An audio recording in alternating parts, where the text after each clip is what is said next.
These companies support the Thom Hartmann Program. They are HelloFresh, the #1 meal kit delivery service. More information at hellofresh.com, code TOM.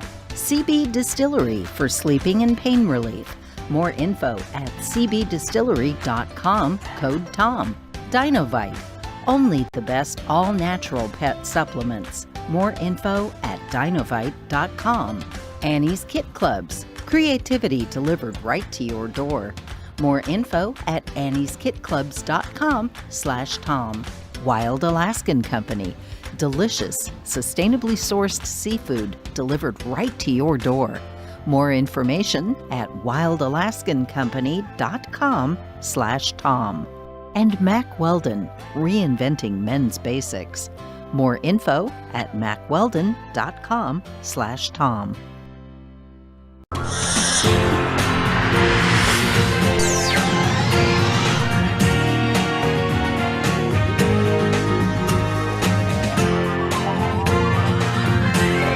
Research like that!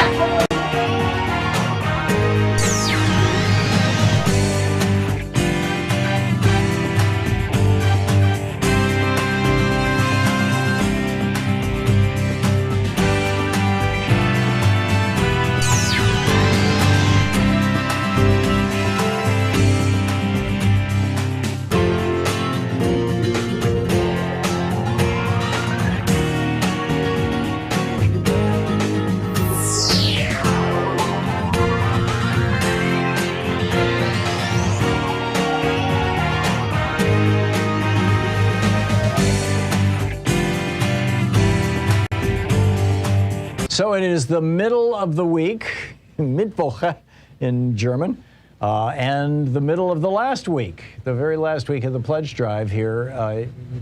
Time is running out on your opportunity to become part of something greater than yourself, to become part of something that actually is conveying truth and energy and enthusiasm and a positive force to the. I really think of Free Speech TV this way. It's part of my job. I do it so you don't have to. I occasionally watch right-wing media or listen to people like Michael Savage on the radio, and it's astonishing how it is like relentless grievance and fear and hate. It's just breathtaking what's happening. Tucker Carlson in the evening. Here on Free Speech TV, it is so opposite of that. I mean, we've got just straight up news reporting and some absolutely brilliant news reporting coming out of Amy Goodman.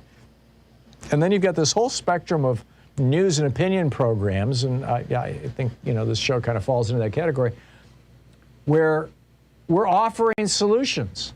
We're saying this is what can be done for America. This has worked in other countries. Yesterday, I went off on an extended rant about how, Angela Merkel, she's 16 years running Germany, and they're saying, oh, she was a great conservative chancellor. Sorry? With the national health care system, and she pushed through in 2013 the free, absolutely tuition-free college education for everybody in Germany law that now has a couple 100,000 foreign students taking them up on it. I mean, among other things, I think I went through a list of like 15 or maybe even as many as 20 individual items that are basically the Bernie Sanders wish list, and this is what conservatives in Germany did. You're not going to hear that on right-wing television or right-wing radio. You're not going to hear that on mainstream television or radio. But it's true. It's real. And we need to know these things. America needs to know these things.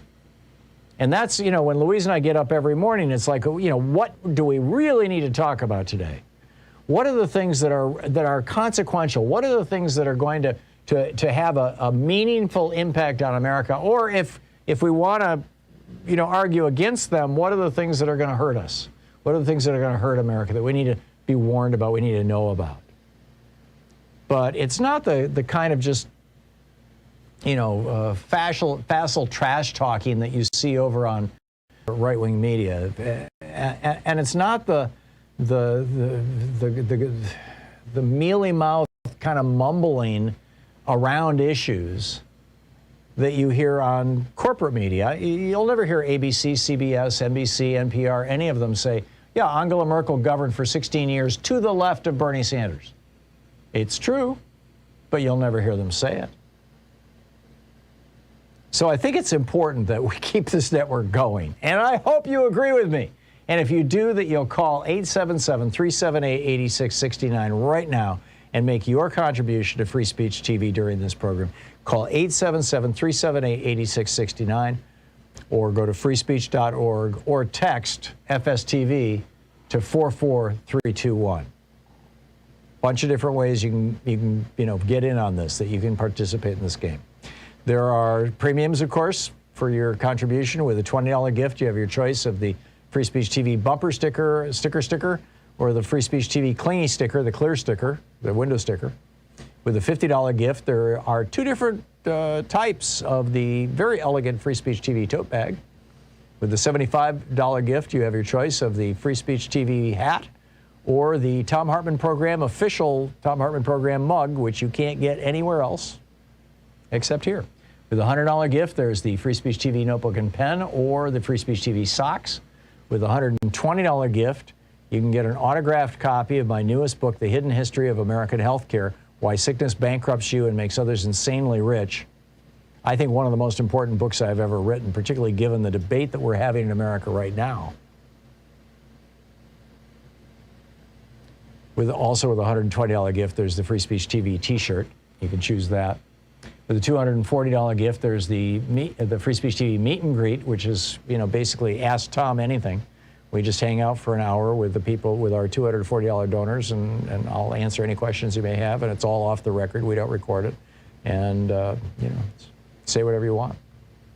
With a $360 gift, there's the Thom Hartmann University gift box, the socks, the bumper sticker, the hidden history of healthcare autographed by the author, and the Thom Hartmann official Thom Hartmann Program mug, and the Free Speech TV hat. And with a $1,000 gift, you can come to Portland. All that's well and good, right? I mean, who doesn't mind getting goodies in exchange for making a contribution? But the important goodie, as it were, the real bit of making a contribution, is knowing that you're part of this incredible television network, that you are helping keep this network on the air, that you are helping move things forward. My friends, patriots, lovers of democracy, truth, and justice, believers in peace, freedom, and the American way. Boy, there is a lot going on today. Starting out with the debt ceiling and Republican suicide bombers with regard to the debt ceiling. And now we got Manchin and Sinema kind of joining in with regard to the Build Back Better plan, plus the funding the government, which runs out on Thursday. I'll get to all of that in just a second, but basically the Republicans have become suicide bombers. Are they going to get away with it? We'll see. Also this hour, I want to talk about COVID and disability. COVID is increasingly causing long-term disabilities. And, when's the Republican Party going to hear about this and get vaccinated? It's almost completely absent from the media coverage. Everybody talks about death. We'll get into that in detail in this first hour. In our second hour, Professor Richard Wolff is going to drop by to talk with us about how the end of cheap money could affect you and me.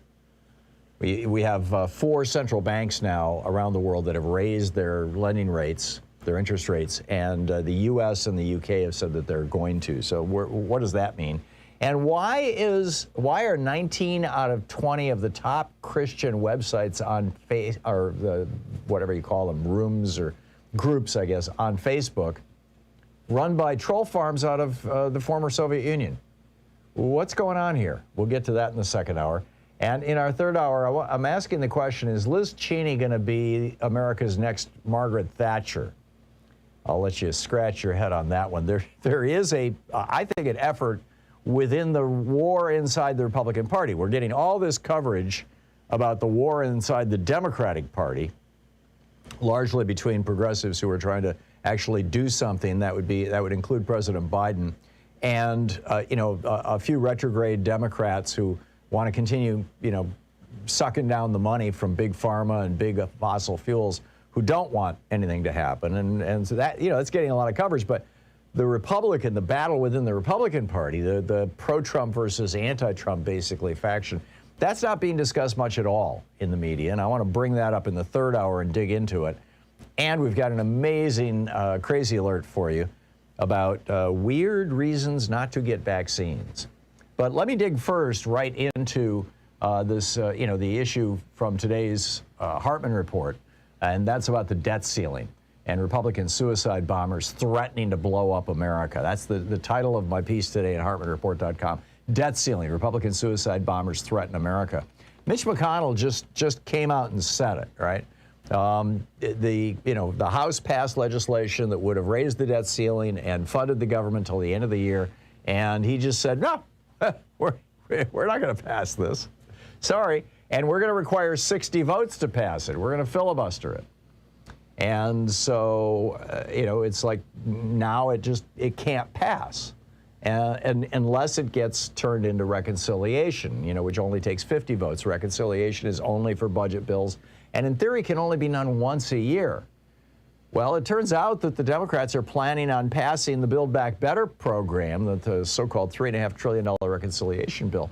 The core of President Biden's entire agenda, the Democrats are planning on passing that through reconciliation.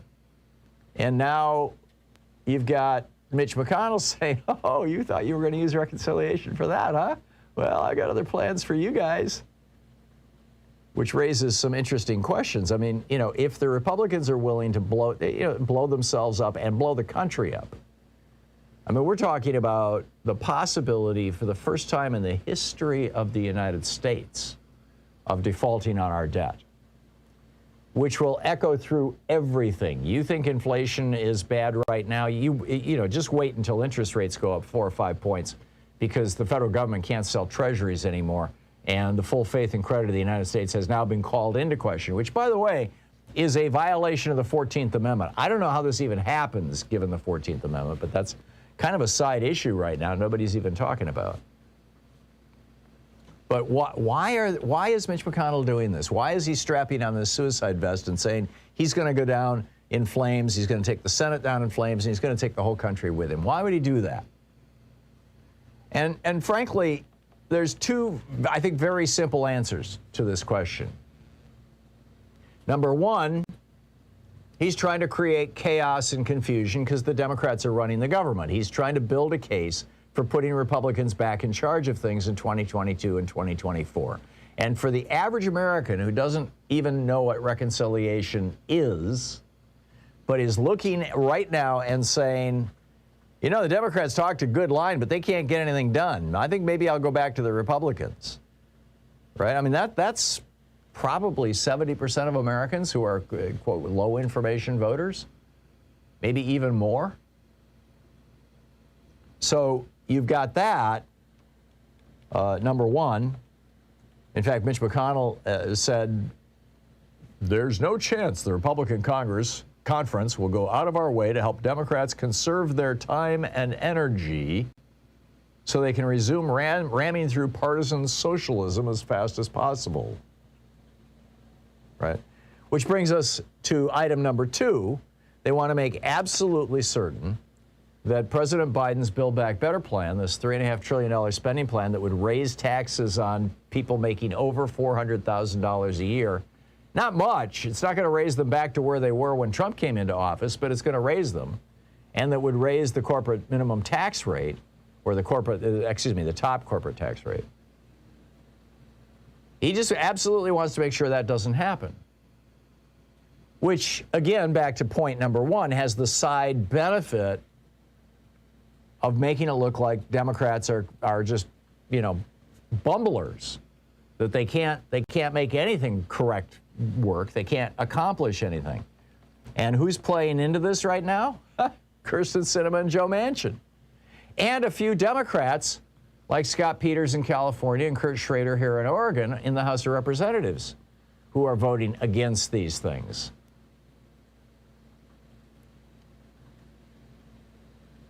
Which really makes it difficult, right? I mean, it really makes it difficult. And Nancy Pelosi is having to juggle all these things, funding the government, at least until December. I mean, again, tomorrow is the last day of 2021 in terms of the government's year. The government doesn't run January to January like most of us do. The government runs from October 1st to September 31st. And so the end of the year is tomorrow, which means the day after tomorrow, the government has no authority to spend money, which gets very, very dicey, shall we say. I mean, this is a strategy that Newt Gingrich had never been used before in the history of the Republic. Newt Gingrich pioneered this in the 1990s as a way of messing with Bill Clinton. Again, the whole Republican strategy, create chaos, make the Democrat, create a mess that the Democrats have to clean up. In a way, you could argue that this is just an extension of the old two Santa Claus theory that Jude Winiski came up with back in 1974, which was run up as much debt as possible when there's Democrats in charge, and then, when there's Republicans in charge, and then scream about the debt when there's Democrats in charge. That is very much a piece of this. But then, I don't know if you saw Congressman Ro Khanna on Anderson Cooper yesterday. Number one, he mentioned, what I was pitching yesterday, which is, okay, Kyrsten Sinema and Joe Manchin, you don't like $3.5 trillion? Let's reduce this bill down to $1.5 trillion. But let's not take a single thing out of it. Instead, in reducing this bill down to $1.5 trillion, let's just fund it for 4 years so that the 2024 election becomes a referendum on whether we're going to continue to have affordable child care, whether we're going to continue to have universal pre-K, whether we're going to continue to have Medicare covering vision and hearing and dental care, whether we're going to continue to have paid sick leave in the United States, like every other developed country, or whether actually every single one of these things is like every other developed country in the world. Whether we're going to continue to have child tax credits, which cut childhood poverty in the United States in half this year, and it expires at the end of the year. Whether we're going to continue to have tuition or free community college, whether we're going to continue to have or whether we're going to start to do something about the climate crisis. So do they do that? But as Ro Khanna said, we're saying, we being, the entire Democratic Party, I mean, his point was, this isn't conservative Democrats versus liberal Democrats. This is not half the Democrats against the other half of the Democrats, the way I heard it portrayed this morning on NPR. It's not that at all. This is the entire Democratic Party versus Joe Manchin and Kyrsten Sinema in the Senate, and 5 or 6 or 7 or 8 or 9, depending on how you count it and which piece of legislation you're talking about, Democrats in the House of Representatives, the Kurt Schraders and Scott Peterses that I was talking about just a minute ago. And he just Ro Khanna just, went off on it. I mean, just really, really loudly. I don't know, Sean, if you can pick this up out of my computer. This is Congressman Connie yesterday on CNN, and he just laid it out. Here it is. Side, as by the way, is 99% of the Democratic Party. We want to deliver on his message for the working and middle class. That means giving affordable child care to everyone watching. It means seniors are finally going to get dental and hearing aids covered. It means that if you're sick, you're going to get paid leave, and you don't have to go into debt to go to community college. And what we have said is that if there is an agreement that the president strikes on this Build Back Better agenda, we will vote for the bipartisan bill. We're willing to. But then he goes on to say, Party and Joe Biden versus Kyrsten Sinema. This compromise, John, when Sinema is not saying anything. And what's mind-boggling is you have unanimity in the House. Tomorrow the Speaker could get a deal in the House on a number, and I believe you have 48 senators. I believe Senator Manchin would come on board. It's important for people to realize this. This is not progressives versus moderates. This is the entire Democratic Party and Joe Biden versus Kyrsten Sinema. And that's it. That's it. That's what's going on. And possibly Joe Manchin. He's a little more optimistic about Joe Manchin than I am, but who knows? Joe Manchin at least seems to be trying to respond to the people in his state. They may not vote the way that you and I like, but, hey. But Kyrsten Sinema, they keep asking her, what do you want? What do you want us to give you? How do you want us to change the bill? Or what would you like in exchange for voting for this bill? And she keeps saying, apparently. This is the Thom Hartmann Program. So are they going to get away with it? These Republican suicide bombers, they're threatening America. Are they going to get away with it? We'll be back in just a minute.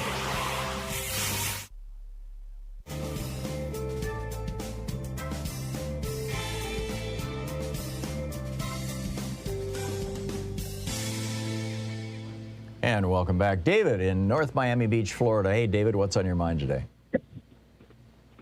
Hey, y'all. Yes, sir. I've wasted 40 of the last years of my life trying to master and teach facts, but we liberals need to come up with our own mythology to fight back against the myths of St. Reagan and the Left Behind books.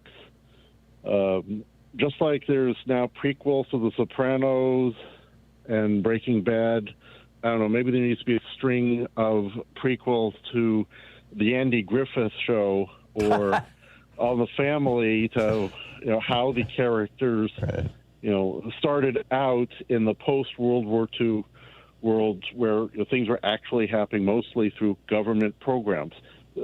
Someone came up with a joke, a sequel to The Grapes of Wrath, where the white characters have been replaced by blacks and Hispanics because they're off in war or doing, war efforts.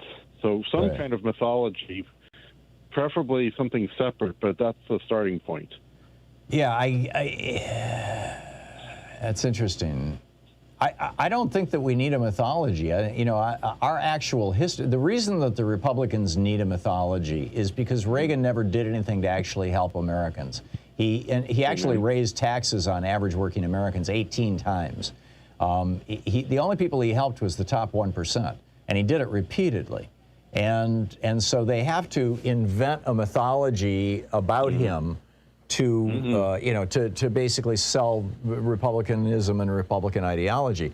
But on the Democratic side, I don't think we need a mythology. We just need to point out, hey, look at what LBJ did, in the 7 years that he was, or the 5 years, I guess, that he was president. Well, that's why I call him not Ronald Wilson Reagan, but Ronald Custer Reagan, because they're sort of thinking of his role as Custer in the movie Santa Fe Trail.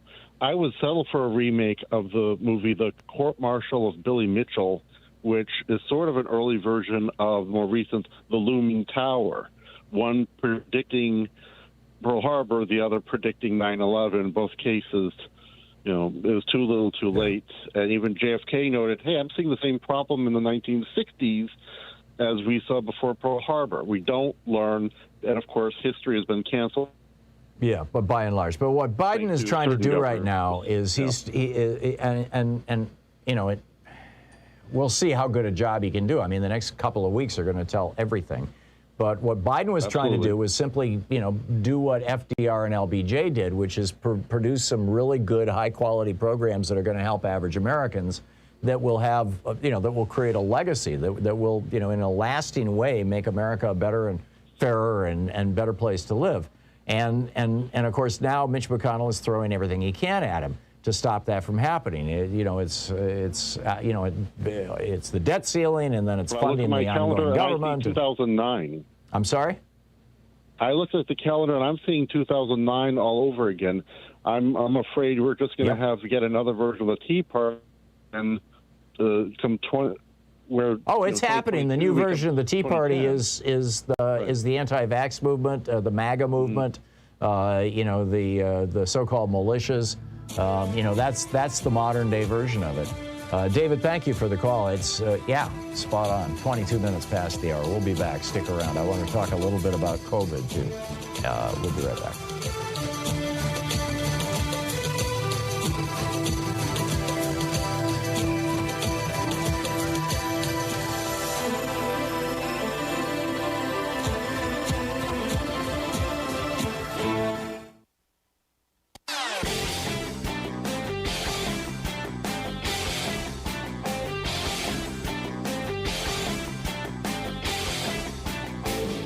Hey, thanks so much for sharing our program and for reaching out to our stations and sponsors and letting them know that you're listening. It really means a lot to us. So for this week's special video, for the supporters of our program that we put up over at ThomHartmann.com, I stepped into the Wayback Machine, and it's really remarkable when you go back over what President Obama accomplished and the Democrats in the House of Representatives and in the Senate, what they accomplished between 2008 and 2010 when they controlled Congress and the White House versus everything that the Republicans blocked.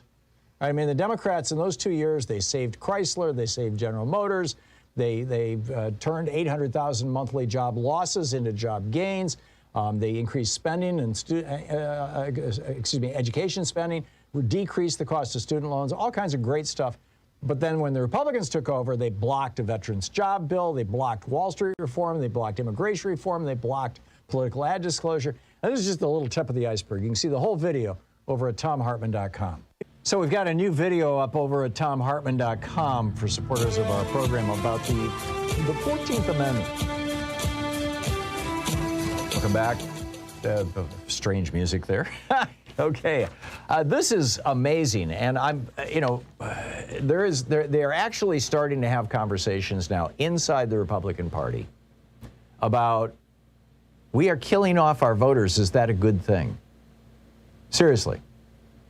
But they're not just killing them off. I mean, the other side of that is, but it's only got about a 1% death rate, so out of every 100 Republicans who get COVID, only one of them dies. And so the other 99, they'll show up and vote. Don't you think? And by the way, this partisan divide has gotten much, much wider. Just a little more than half of Republicans are vaccinated in the United States who are eligible to get vaccinated. Over 90% of Democrats who are eligible to get vaccinated in the United States are vaccinated, which is pretty breathtaking. Now, that's just talking about, have at least one dose of the vaccine. The fully vaccinated numbers are lower on both sides. Fully vaccinated, we're only at about 56%. I think we're number 24 in the world. We're certainly not number one.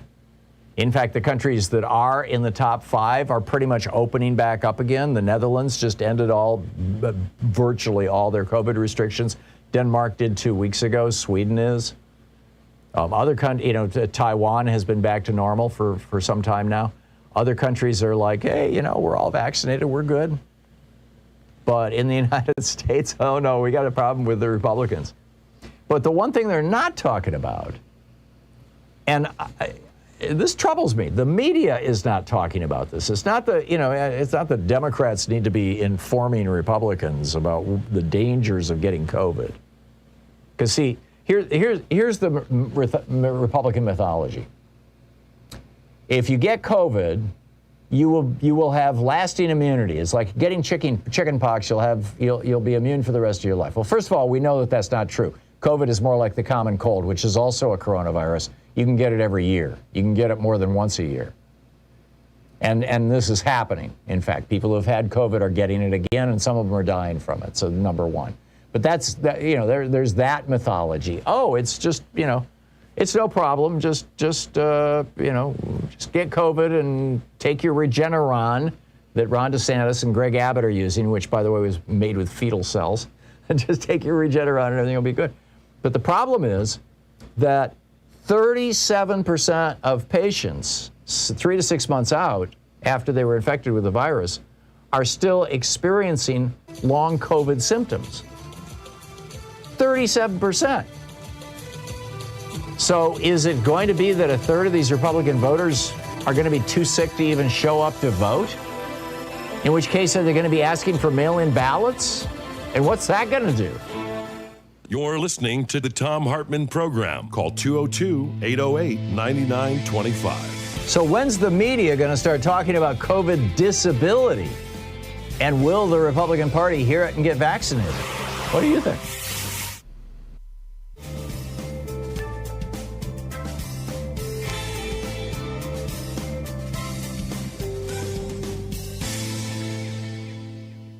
So it is the middle of the week, Mittwoch in German, and the middle of the last week, the very last week of the pledge drive here. Time is running out on your opportunity to become part of something greater than yourself, to become part of something that actually is conveying truth and energy and enthusiasm and a positive force to the. I really think of Free Speech TV this way.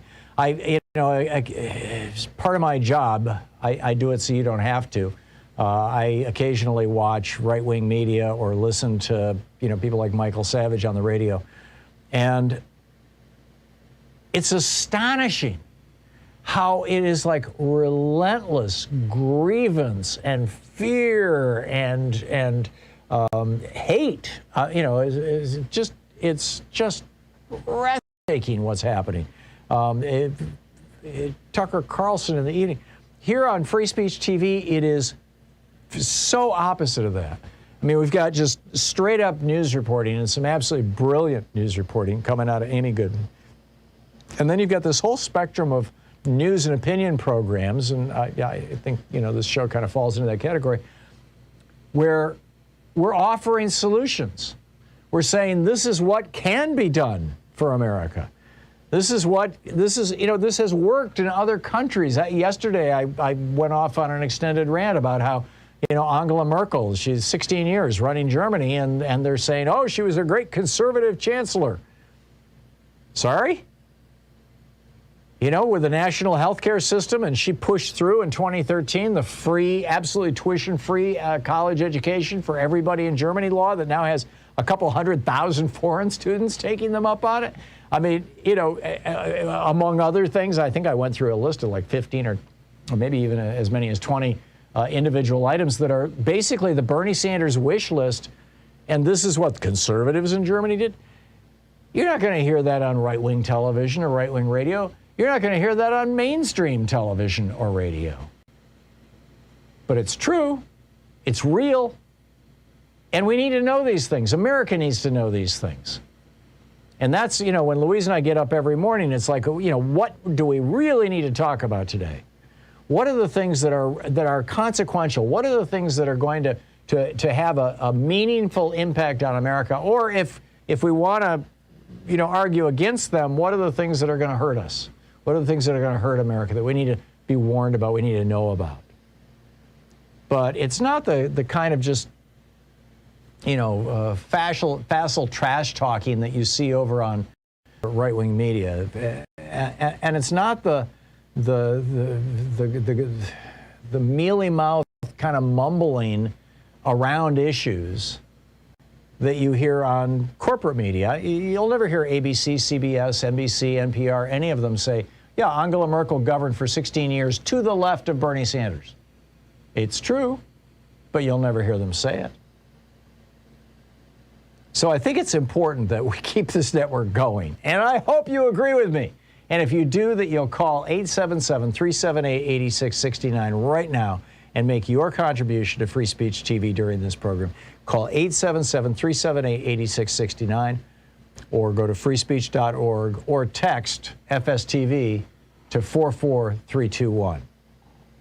Bunch of different ways you can get in on this, that you can participate in this game. There are premiums, of course, for your contribution. With a $20 gift, you have your choice of the Free Speech TV bumper sticker, or the Free Speech TV clingy sticker, the clear sticker, the window sticker. With a $50 gift, there are two different types of the very elegant Free Speech TV tote bag. With the $75 gift, you have your choice of the Free Speech TV hat or the Thom Hartmann Program official Thom Hartmann Program mug, which you can't get anywhere else except here. With a $100 gift, there's the Free Speech TV notebook and pen or the Free Speech TV socks. With a $120 gift, you can get an autographed copy of my newest book, The Hidden History of American Healthcare, Why Sickness Bankrupts You and Makes Others Insanely Rich. I think one of the most important books I've ever written, particularly given the debate that we're having in America right now. Also with a $120 gift, there's the Free Speech TV t-shirt. You can choose that. With a $240 gift, there's the Free Speech TV meet and greet, which is, you know, basically Ask Tom Anything. We just hang out for an hour with the people, with our $240 donors, and I'll answer any questions you may have, and it's all off the record. We don't record it. And, you know, say whatever you want. With a $360 gift, there's the Thom Hartmann University gift box, the socks, the bumper sticker, The Hidden History of Healthcare, autographed by the author, and the official Thom Hartmann Program mug, and the Free Speech TV hat. And with a $1,000 gift, you can come to Portland. All that's well and good, right? I mean, you know, who doesn't mind getting goodies in exchange for making a contribution? But the important goodie, as it were, the real bit of making a contribution, is knowing that you're part of this incredible television network, that you are helping keep this network on the air, that you are helping move things forward in America, moving toward progress, thus progressive, right? That you are moving this country, helping move this country in a positive direction, and we all need to be doing that. So please call now, 877-378-8669.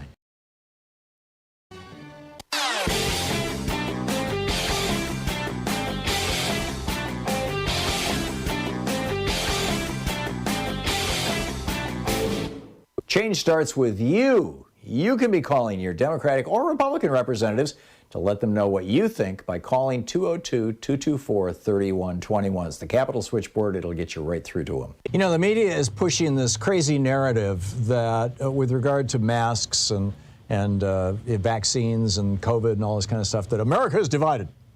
Like, you know, half of us want masks and half of us don't, or half of us want vaccines. It's just not true. 75% of Americans have received at least one dose of vaccine.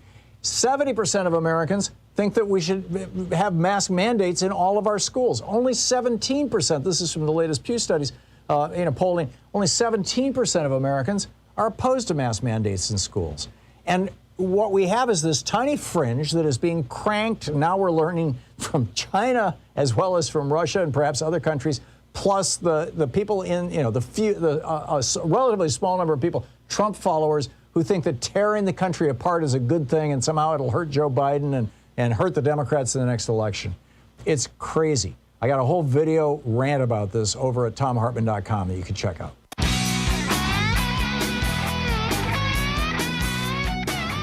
Just to put a punctuation mark on this thing about COVID, 37% of people 3 to 6 months after infection are experiencing the symptoms of long COVID. That's massive. The most common symptoms, they say, older people and men are reporting mostly breathing difficulties and cognitive problems, the difficulty thinking. Whereas young, which actually might help the Republican Party, I suppose. Whereas young people and women had more headaches, abdominal symptoms, and anxiety or depression. And the Oxford University professor Paul Harrison says, we need to identify the mechanisms underlying these diverse symptoms that can affect survivors. This is again, this is a virus the human race has never before seen. We've been on this planet 3 million years, and we have never encountered this virus, at least to the best, of everybody's knowledge. So what do we do with this? What do we do with this? Travis in Albuquerque, New Mexico. Hey, Travis, what's on your mind today? Hey, Tom. Just wanted to ask a question. Is there any way of investigating or to find out if any Republican money is going to these Democrats that are always ready to block Democratic products like Cinema and Manchin? Well, it's not necessarily specifically Republican money. It's money from the same sources that fund the Republican Party. We know they're receiving money. Right, we know that Manchin has received massive amounts of money from, in particular, Mylan Pharmaceuticals that his daughter ran, but from Big Pharma, and that Manchin gets enormous amounts of money from fossil fuels, and that he started 3 coal companies that got consolidated and his son now runs, but that he made $500,000 off last year personally. So we know that. And Kyrsten Sinema has been, according to Open Secrets, an awful lot of her money is coming from banking and real estate interests. But who got to her and how or why, I just don't know. And that's my question. Yeah, that's my question. Yeah, I don't think anybody, for sure knows. It's going to be, the question, here's the biggest issue, Travis. If the Democrats and President Manchin, talk about a Freudian slip there. If the Democrats and President Biden can get something really consequential passed beyond just the emergency legislation that they did in June, which is a pretty big deal, but that's all expiring now. If they can get something really consequential passed that changes the lives of Americans in noticeable and measurable ways, expanding Medicare, so you've got vision and dental and things like that, or free preschool or free K, universal pre-K, affordable child care, paid sick leave, tax-free community college. If they can do those things, that means the Democrats are going to be really, really popular going into the 2022 midterms, and they may even pick up seats in the House and Senate. And that a Democratic candidate, whether it's Joe Manchin, Kamala Harris, or somebody else in 2024, will have a really good chance of winning. On the other hand, if Mitch McConnell and Kyrsten Sinema and Joe Manchin can succeed, and Scott Peters and our buddy here, Kurt Schrader here in Oregon, if they can succeed in blocking those kinds of successes, then you're going to see substantial Republican victories in 2022. And you're going and get ready for President Trump in 2024, or if he doesn't make it through, President somebody else, maybe Liz Cheney, or maybe Rick Scott, who knows? But that's what's at stake here, Travis, and it's not being, frankly, framed this way, and it's amazing. Travis, I got to move along, but thank you for the call. It just smelled to me. Thank you. Yeah, thank you. Sydney in Moore Park, California. Hey, Sydney, what's on your mind today? Oh, thank you so much, Tom, for redefining the chess to play board and, calling it what it is, because only from that place can we create a strategic plan to get, either, like you say, if Biden can do, the pre-K, that's easy. You could do the cigarette tax, in California we had that before. If we can do all that, but the thing is, I just don't think that Manchin and Sinema especially are true Democrats. I really do believe that they are wolves in sheepskins, and I think that as they are funded by the same pot as Republicans, they're going to start to push more candidates like that. And so that's my concern, is that I just really think if we throw out these 7 ALEC-funded people or and Manchin and Sinema and just start fresh, I think that will get like I could be totally wrong, but I think we could unite as progressives and Dems. Well, that's going to be up to the primary voters. I absolutely get what you're saying, Sydney. And if this was a normal political year, if this was 10 years ago, I would say, yeah, okay, so we've got some obstructionist Democrats. Let's do everything we can to primary them. And, of course, in the Senate, Manchin and Sinema are not up for re-election for another 3 years. But let's do everything we can, at least in the House, to primary them and, get some good, and hope that after the 2022 midterms, we can get some mojo going, or maybe even after the 2024 election, we can get a better. But these aren't ordinary times. I mean, you've got actual fascists. Rick Scott, Donald Trump, Tom Cotton, Josh Hawley, actual fascists, Ted Cruz, standing there on the edges, being funded by right-wing billionaires who are actual fascists, who don't believe in the rule of law, who, people like Steve Bannon, who see Hungary. I mean, the Conservative Political Action Conference, CPAC, they're going to hold their annual conference next year in Hungary, in Budapest, where Viktor Orban did what Donald Trump tried to do. He has completely stacked his courts. He has destroyed his political opponents. All of the media in Hungary is now owned by friends of his. All of the major businesses in Hungary are now owned by friends of his. He has become a billionaire himself. He has become an oligarch. I mean, this is the direction that the Republican Party and the conservative movement is going.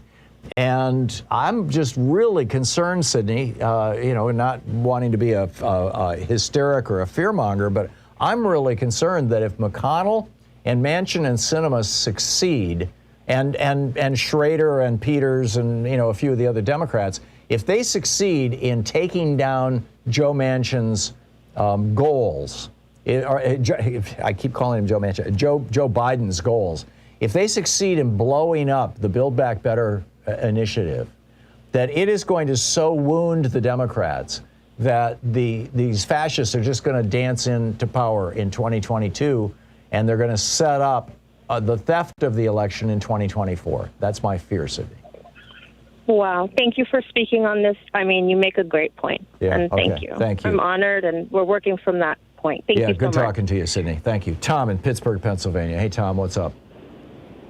Hey, Tom. Seeing that the filibuster is not in the Constitution, and Republicans seem to want to break the rules of the Senate whenever they feel is necessary, why doesn't Schumer just get up there and just say, I'm nullifying the filibuster, no vote on it, it's over, that's done? Because it would require Manchin and Sinema. It takes 50 votes to change Senate rules, which is where the filibuster is located. It's in the Senate rules. It takes 50 votes. It can be done any time. I mean, when McConnell wanted to put right-wing crazies on the Supreme Court, the Democrats filibustered it, and so McConnell said, "Okay, that's it. I'm gonna," because he was the Speaker of, or the Senate Majority Leader at the time. He said, "Okay, that's it. We're going to change the Senate rules." He called a vote. He got 50 Republicans to vote to say, we're going to create an exception to the filibuster for Supreme Court justices, and boom, we got 3 right-wing crazies with fewer than 60 votes. I don't think he should even wait for a vote. I think he should just cancel it. No, what I'm saying is I agree with you, Tom. The filibuster is the great obstacle to all of this, but you have to have 50 Democratic votes. And Kyrsten Sinema and Joe Manchin are both saying, no way am I going to blow up the filibuster. Okay, well, you So can't what do you answer do? my question, but if it was me, I'd just do a power play and say, screw everybody else, I'm getting rid of it. It takes 50 votes to do that. But what conceivably Chuck Schumer, if he was a street fighter, he would be threatening to disembowel these two, politically, to basically strip them of their committee chairs. I mean, the danger, of course, to that is that they'll say, oh, well, you want to play hardball? See you later. I'm going to caucus with the Republicans. And then all of a sudden, Mitch McConnell is the Senate Majority Leader. I mean, this is high wire act. This is dancing on the high wire here without a net right now is what Pelosi and Schumer are having to do in large part because of, gerrymandering and because of the fact that the Republicans very strategically back in the 70s decided that they were going to go after low population states and flip them red. And they succeeded in doing that largely through talk radio, actually. But anyhow, that's a whole other topic. Tom, thank you for the call. 45 minutes past the hour. We'll be right back. You're listening to Thom Hartmann. Visit thomhartmann.com for audio and video archives. It's good to talk tough. You have to be able to back it up. We'll see how this plays out.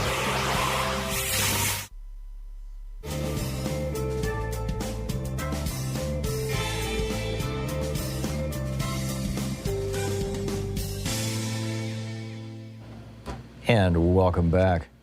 This is just to restate this, just to be very, very clear about what's going on here. Federal funding for federal agencies. You want to keep the parks open.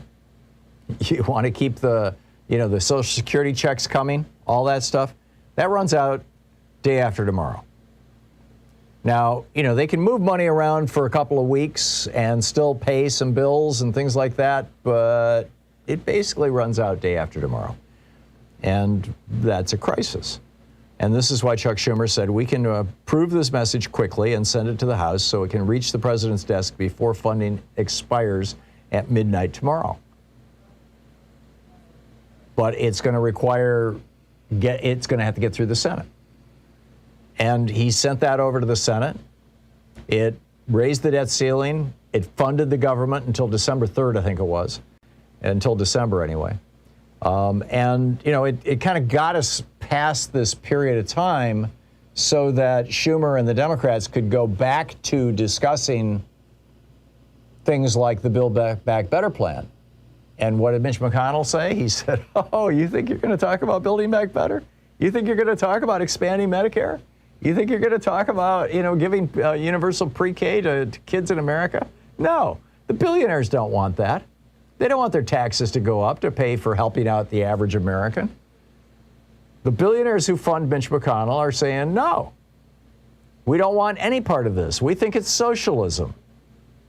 We are not willing to pay taxes to pay for, pre-K. We're not willing to pay taxes so that Medicare recipients can get their teeth fixed.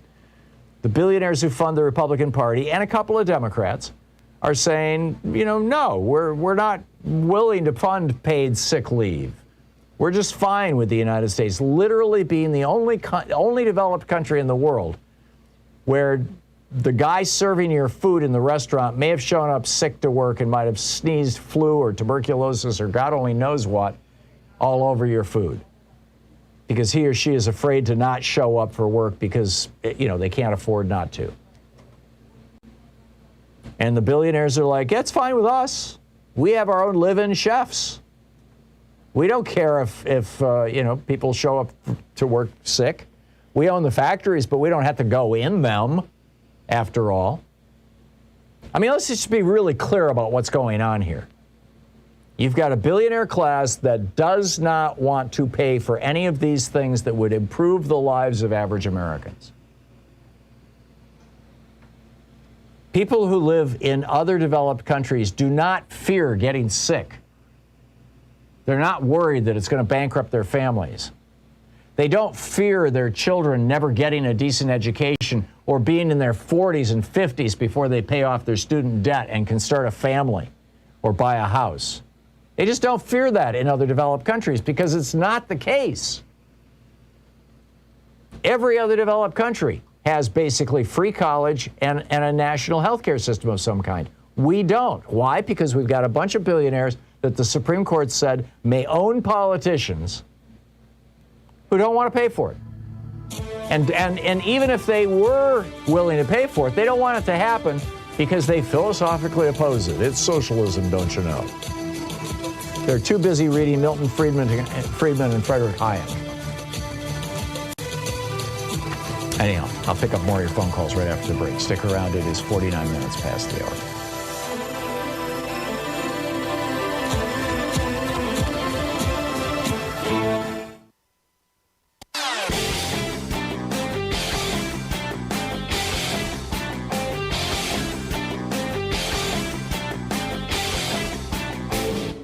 Missed my opening rant today? It's usually published over at HartmannReport.com, where you can read it and share it with your friends for free. Check it out, HartmannReport.com. So we have a new video up over at ThomHartmann.com. It's about 18 U.S. Code 2384, which is a law that was published back in put on the books on June 25th, 1948. It was updated in 1956, and it's very, very straightforward. It says, if two or more persons in any state or territory or in any place subject to the jurisdiction of the United States conspire to overthrow, put down, or destroy by force the government of the United States, or to levy war against them, or to oppose by force the authority thereof, or by force to prevent, hinder, or delay the execution of any law of the United States, or by force to seize, take, or possess any property of the United States, they shall be fined under this title or imprisoned for not more than 20 years or both. Tell me that doesn't perfectly describe what happened on January 6th. Seditious conspiracy. The video's at ThomHartmann.com. Check it out.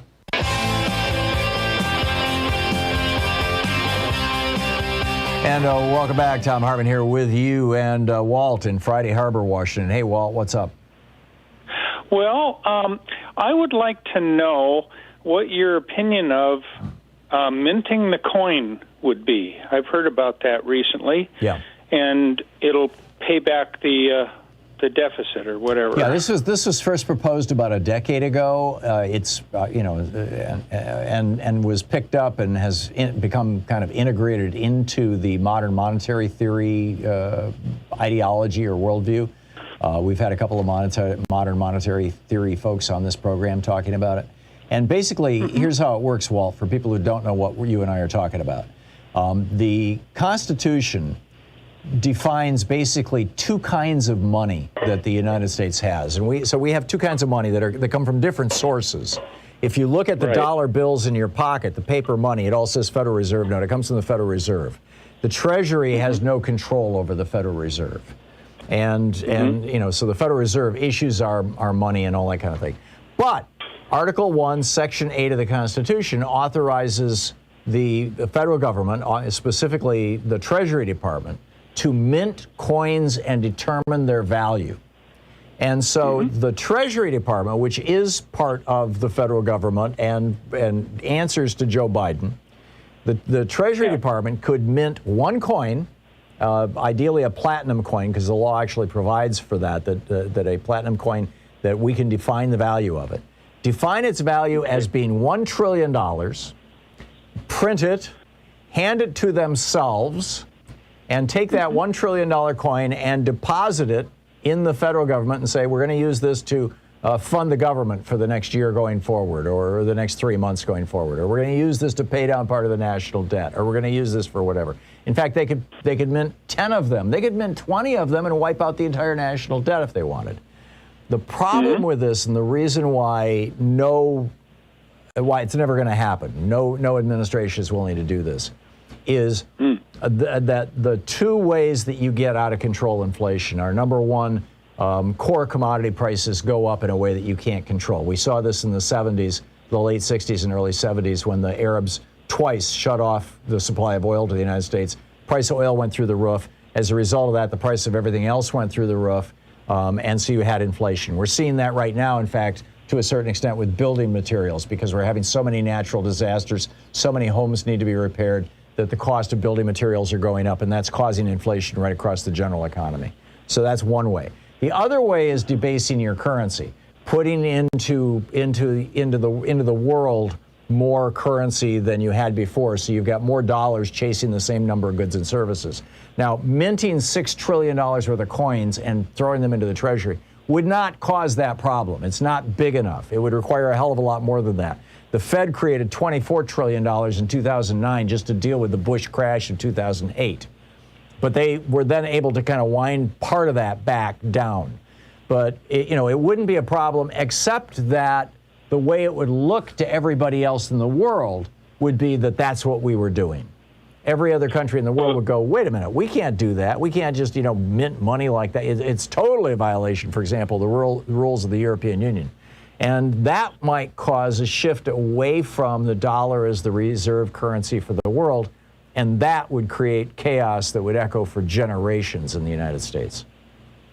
Would that be worse than defaulting, like we're heading towards now? I think it would probably have an outcome nearly as bad. It wouldn't, Okay. I don't think it would be as bad. I don't think we're going to default. I mean, I just can't, although who knows? I mean, this is high stakes chicken, you know, but, right. But it would be bad. But so anyhow, thank you. Thank you for the call, Walt. I appreciate it. Rick in St. Paul, Minnesota. Hey, Rick, what's up? Yeah, I've been listening to you for a long time. I enjoy the Thom Hartmann College. Thank you. But anyway, I was looking. I seen the Southern war flag with the black stripe, and that star is like on the Republican star. You know why they turned it? My opinion, it's like the Republican or the Southern war flag. Well, it's the new fascist flag. It's the flag of fascist America. Right, and again, I just want to stress that this money in politics causes the polarization, and this is something Republicans and Democrats alike, they got a bald spot, a political bald spot when it comes to money in politics. Or blind spot, yeah. But this was given to us courtesy of the Supreme Court. It was the Supreme Court that said that money is free speech. I realize that, but it's like a political bald spot on the electorate's head, and quite frankly, a quarter of the electorate is just politically bald altogether. Yeah, with all due respect to men who are bald and the few women who are, I'm not sure that's the best metaphor, but you know, I get what you're saying, and I prefer to refer to money in politics as cancer or as poison. It is killing our politics, and I agree with you. I think that the whole reason why we're having these kinds of political wars is because there are people funding those wars on the sidelines whose names are almost never mentioned. We'll continue with Professor Richard Wolff right after the break.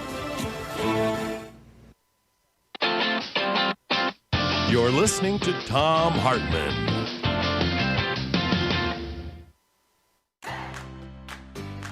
These companies support the Thom Hartmann Program. They are HelloFresh, the #1 meal kit delivery service. More information at HelloFresh.com, code TOM.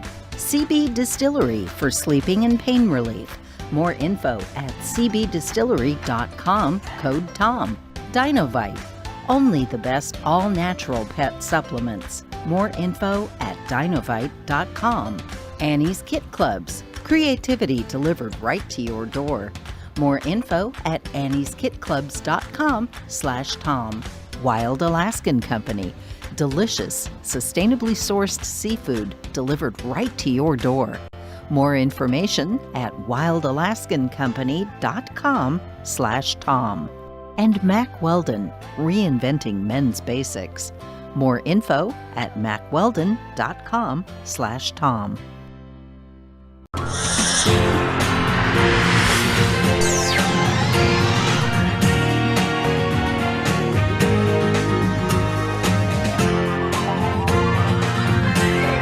We say fight back!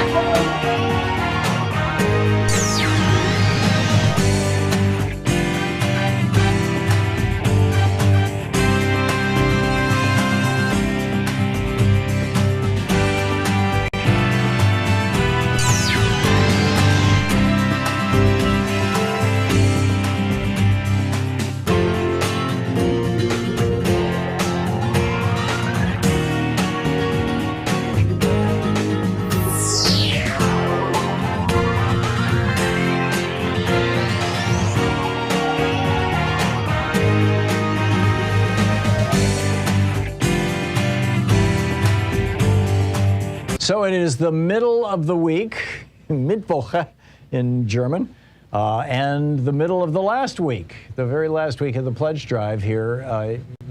Time is running out on your opportunity to become part of something greater than yourself, to become part of something that actually is conveying truth and energy and enthusiasm and a positive force to the I really think of Free Speech TV this way. It's part of my job. So you don't have to. I occasionally watch right-wing media or listen to people like Michael Savage on the radio, and it's astonishing how it is like relentless grievance and fear and hate. It's just breathtaking what's happening. Tucker Carlson in the evening. Here on Free Speech TV, it is so opposite of that. I mean, we've got just straight up news reporting and some absolutely brilliant news reporting coming out of Amy Goodman. And then you've got this whole spectrum of news and opinion programs, and I think, this show kind of falls into that category, where we're offering solutions. We're saying this is what can be done for America. This has worked in other countries. Yesterday, I went off on an extended rant about how, Angela Merkel, she's 16 years running Germany, and they're saying, oh, she was a great conservative chancellor. Sorry? With the national health care system, and she pushed through in 2013 the free, absolutely tuition-free college education for everybody in Germany law that now has a couple 100,000 foreign students taking them up on it. I mean, among other things, I think I went through a list of like 15 or maybe even as many as 20 individual items that are basically the Bernie Sanders wish list, and this is what conservatives in Germany did. You're not going to hear that on right-wing television or right-wing radio. You're not going to hear that on mainstream television or radio. But it's true. It's real. And we need to know these things. America needs to know these things. And that's, when Louise and I get up every morning, it's like, what do we really need to talk about today? What are the things that are consequential? What are the things that are going to have a meaningful impact on America? Or if we want to, argue against them, what are the things that are going to hurt us? What are the things that are going to hurt America that we need to be warned about, we need to know about? But it's not the kind of just, facile trash talking that you see over on right-wing media. And it's not the mealy-mouthed kind of mumbling around issues that you hear on corporate media. You'll never hear ABC, CBS, NBC, NPR, any of them say, yeah, Angela Merkel governed for 16 years to the left of Bernie Sanders. It's true, but you'll never hear them say it. So I think it's important that we keep this network going, and I hope you agree with me.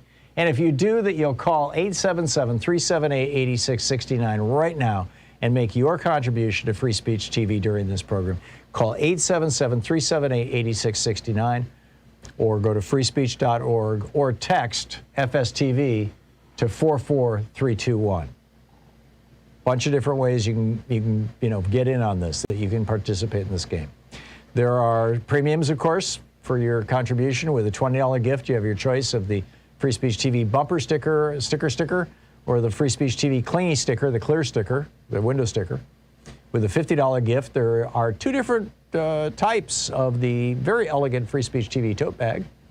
With the $75 gift, you have your choice of the Free Speech TV hat or the Thom Hartmann Program official Thom Hartmann Program mug, which you can't get anywhere else except here. With a $100 gift, there's the Free Speech TV notebook and pen or the Free Speech TV socks. With a $120 gift, you can get an autographed copy of my newest book, The Hidden History of American Healthcare, Why Sickness Bankrupts You and Makes Others Insanely Rich. I think one of the most important books I've ever written, particularly given the debate that we're having in America right now. Also with a $120 gift, there's the Free Speech TV t-shirt. You can choose that. With a $240 gift, there's the Free Speech TV meet and greet, which is, basically Ask Tom Anything. We just hang out for an hour with the people, with our $240 donors, and I'll answer any questions you may have, and it's all off the record. We don't record it. And, say whatever you want. With a $360 gift, there's the Thom Hartmann University gift box, the socks, the bumper sticker, The Hidden History of Healthcare, autographed by the author, and the Thom Hartmann official Thom Hartmann Program mug, and the Free Speech TV hat. And with a $1,000 gift, you can come to Portland. All that's well and good, right? I mean, who doesn't mind getting goodies in exchange for making a contribution? But the important goodie, as it were, the real bit of making a contribution, is knowing that you're part of this incredible television network, that you are helping keep this network on the air, that you are helping move things forward in America, moving toward progress, thus progressive, right? That you are moving this country, helping move this country in a positive direction, and we all need to be doing that. So please call now, 877-378-8669.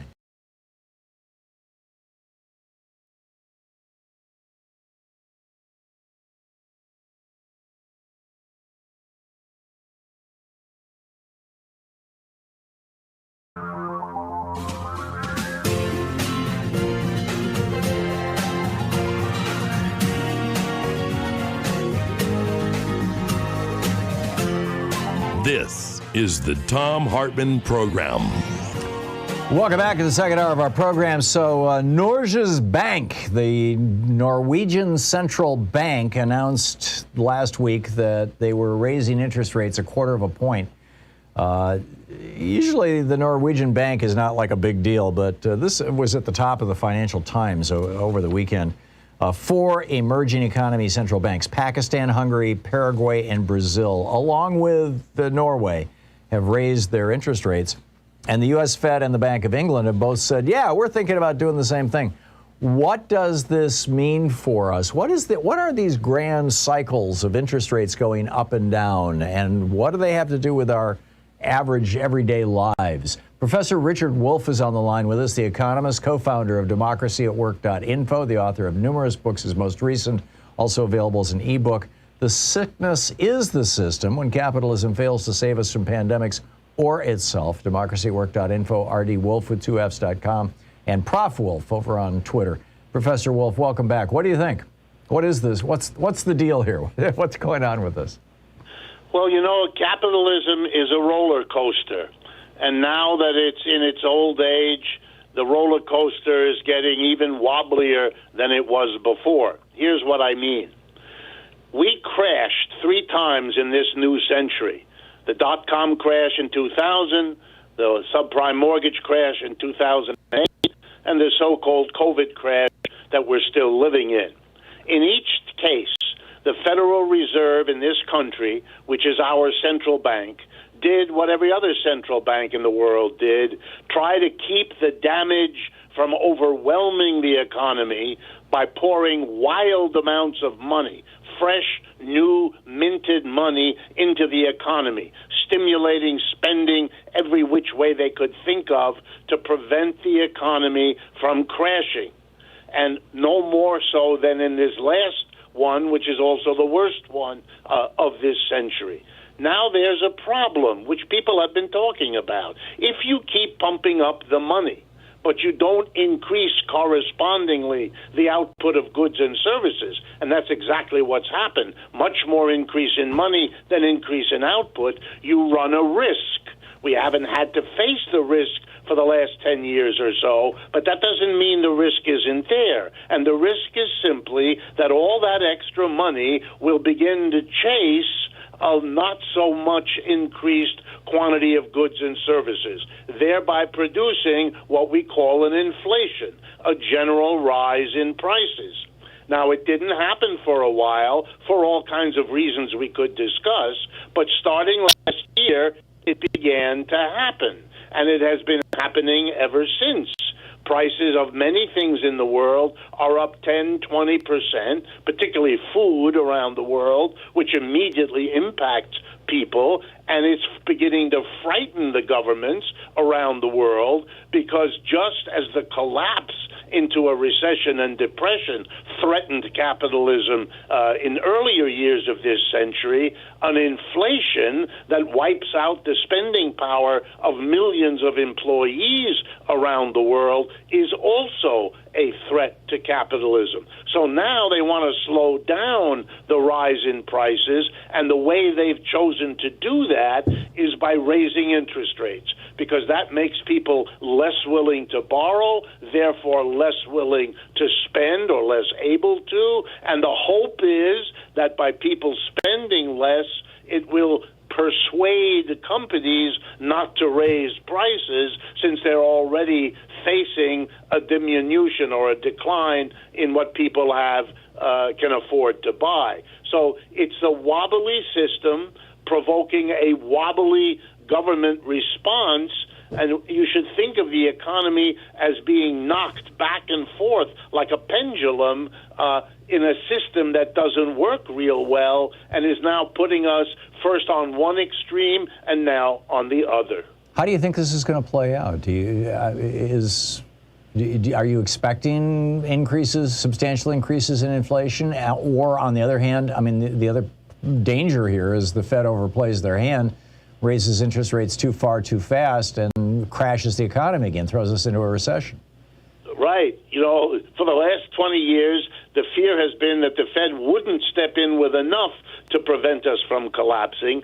Now the fear is they intervene so much that now it may wobble the other way. My sense is I don't have confidence in the Federal Reserve. They didn't see these three crashes coming. They didn't prepare us as a nation. They throw huge amounts of money in, hoping with crossed fingers that it all works out. I have no confidence and no reason to have confidence that they're going to be able to stop the inflation in the first place, since it has many causes, not just the quantity of money, and what the Fed can do is always limited. So I'm not so clear that they can slow or stop the inflation, and at the same time, I'm not clear that they won't overplay their hand. They themselves are now in a debate as to whether they overdid it with pumping money in, whether there weren't other ways they could have and should have dealt with the tendency towards a depression that we've just gone through. So I think what you're seeing is an unstable economy being managed by people who hope that what they do will make some difference, but that's all there is some hope, no guarantee, and the pretense that you see from them about how we have it all under control. I mean, if we had it under control, I wouldn't be telling you about three major crashes in the early 20 years of this new century, because that wasn't what was anybody's desire. That was something that this system did to itself. Right, right. Speaking of the system, I published a piece on Monday, and I know we shared it with you, about how basically, you know, all the media is referring to Angela Merkel, who's just, you know, stepped down after 16 years of running Germany, as a conservative. And you know, I could build a case that she is, at least in terms of monetary policy. Germany has a surplus in terms of embracing neoliberalism in many ways. But you know, in terms of American political discourse, we've got a political party, or political party. I mean, I guess the point of it is all these countries have free health care, free education, you know, multiple weeks of paid vacations, paid employee sick days. Just this, you know, free paid pre-K. I mean, this is the stuff that, you know, some of it is the stuff that is Joe Biden's Build Back Better plan. And it's being characterized in America as wild, lefty, socialism, Bernie Sanders stuff. And it's been law in Germany for 40 years. I mean, your thoughts on how we label these things? It's an amazing thing. All my life, I've been a professor of economics all my adult life. I give lectures. I talk about what Europe's social programs are. And my students, for the last 40 years, their mouths drop open. They can't quite believe it when I go through it and explain to them that in Germany, for example, tuition and fees at all universities are zero. There are no tuition and fees. Higher education in Germany is free. By the way, not just for German citizens, for everyone. Yes, they have 5 weeks of paid vacation. Yes, on top of that, they have a dozen paid holidays. Yes, everybody gets medical care insurance from the day they're born to the day they die. Whether they're employed or not makes no difference. It's a right that you get. For those that are interested, abortion by this German conservative, so-called, is basically available to everybody at no cost, provided by the government, et cetera, et cetera, et cetera. So by American standards, Angela Merkel would be, and you're right, a Bernie Sanders or further to the left than that. And here's the irony about the elections over the last weekend, and I think it's very important that Americans learn this. Not only was she pushed out, Angela Merkel, but she was pushed out by people that are to her left in Germany. SPD is the Socialist Party of the German word for Germany is Deutschland. So SPD is the Socialist Party of Germany that beat her in this election.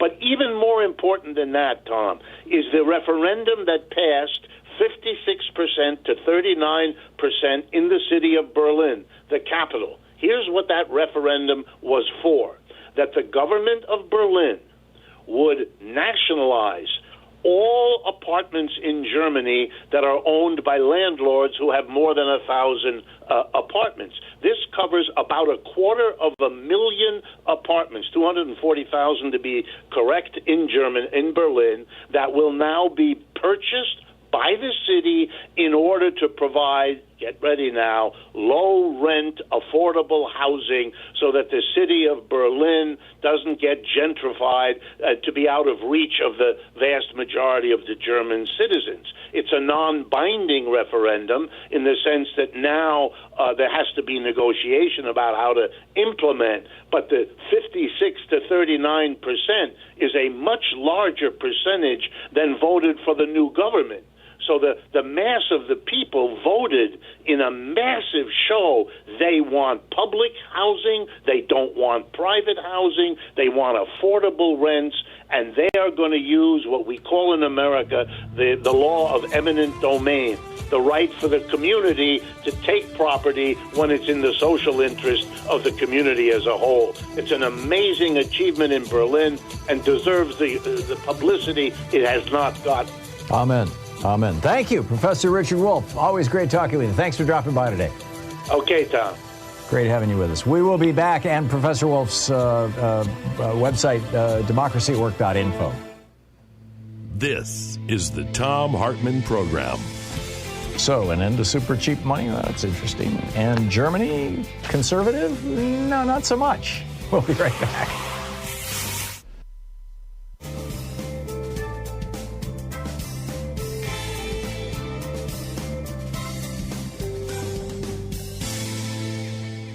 And welcome back. Let's see here. Martin in Annapolis, Maryland. Hey, Martin, what's on your mind today? Good afternoon, Tom. I've been listening to this debate about the filibuster. And right now, the way it appears to me is that the filibuster, to break a filibuster, the onus is on the person that's trying to pass the bill. And that's kind of like putting the cart in front of the horse. And to my way of thinking, if Manchin and Sinema are so wedded to the discourse or the discourse that supposedly filibuster brings, they ought to change the rules so that 50 senators could be able to block a bill, but 10% of those senators would have to come from the other party. And those senators, those filibustering senators, would have to own their action at that particular point, and then that would force discourse. And also, we rode party politic lines a little bit. It would kind of satisfy the filibuster devotees, if you will, and reduce the power of less populated states. What say you about that? I don't think it's a terrible idea. I think it's probably a good idea, Martin. There's a whole bunch of variations on that I've written about and proposed, and other people have as well. For example, going back to what most Americans believe the filibuster is, what I refer to as the Jimmy Stewart filibuster, from Mr. Smith Goes to Washington, where, you can block legislation as long as you are standing there talking. The minute you stop talking and sit down, we get to hold a vote, number one. Number two, I propose that if you want to have a filibuster, you have to have, right now, you've got to have the votes to break the filibuster. Instead, there should be people on the floor to hold the filibuster. So you have to have at least, let's say, 40 members. Right now, 40 Republicans can prevent anything from happening. So simply require them to be on the floor continuously. And the minute that the number of Republicans on the floor who are filibustering something, or Democrats for that matter, who are filibustering something, the minute that number drops to 39, the filibuster's over. I mean, there's a couple of different ways to do this that have been proposed. And frankly, I suspect if Chuck Schumer gets a spine transplant any day soon, that this might be the way that they end up doing things, is that he simply calls for a change in the filibuster, the change in the rules of the filibuster. The problem that presents, however, is that then the discussion changes from the Republicans are blocking legislation to, oh, Joe Manchin doesn't want that, or Kyrsten Sinema doesn't want that, or if it's legislation that has to, it's the old Joe Lieberman problem, that one guy in the Democratic caucus, Lieberman at the time was an independent, but when he blew up the public option, he was the deciding vote in the Democratic caucus. And so this one guy was able to blow it up, independent of the filibuster. So, because it was being passed by reconciliation anyway, the Affordable Care Act. So, then the debate will be, or the discussion will be about the dysfunction inside the Democratic Party, which also, it's a fair topic and something that we are discussing right now. It needs to be discussed. But frankly, I think the dysfunction in the Republican Party and the dysfunction in the system deserves a lot of point too. But Martin, I like your idea. Thank you very much for the call and for making it. It's 21 minutes past the hour. We'll be back. Almost all of Facebook's top Christian pages are run by trolls. Really? Check this out. We'll be right back.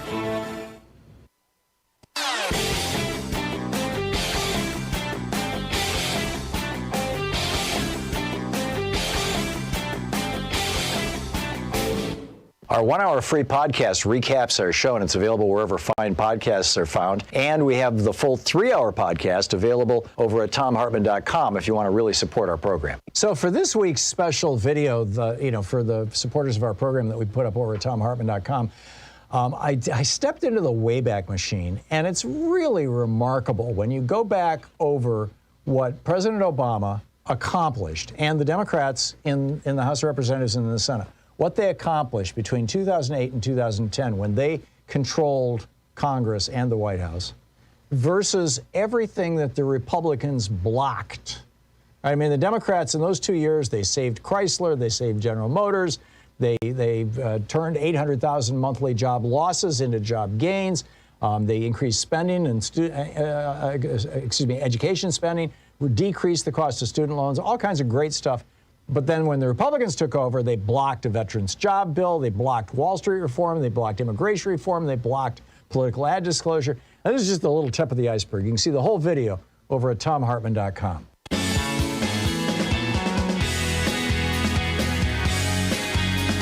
So this is weird.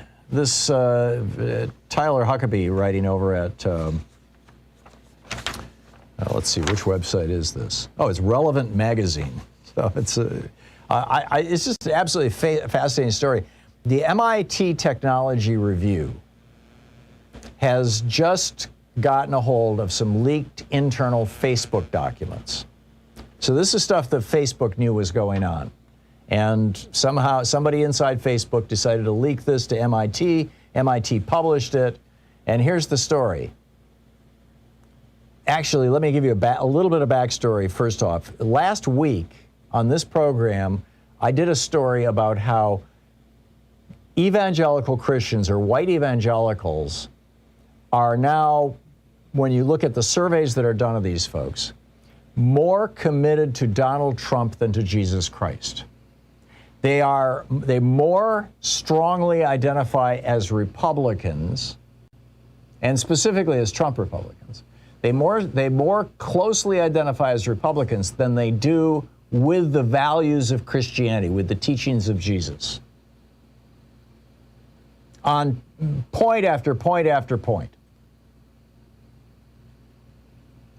So and this is the entire white evangelical movement of the United States, which is tens of millions of white Americans.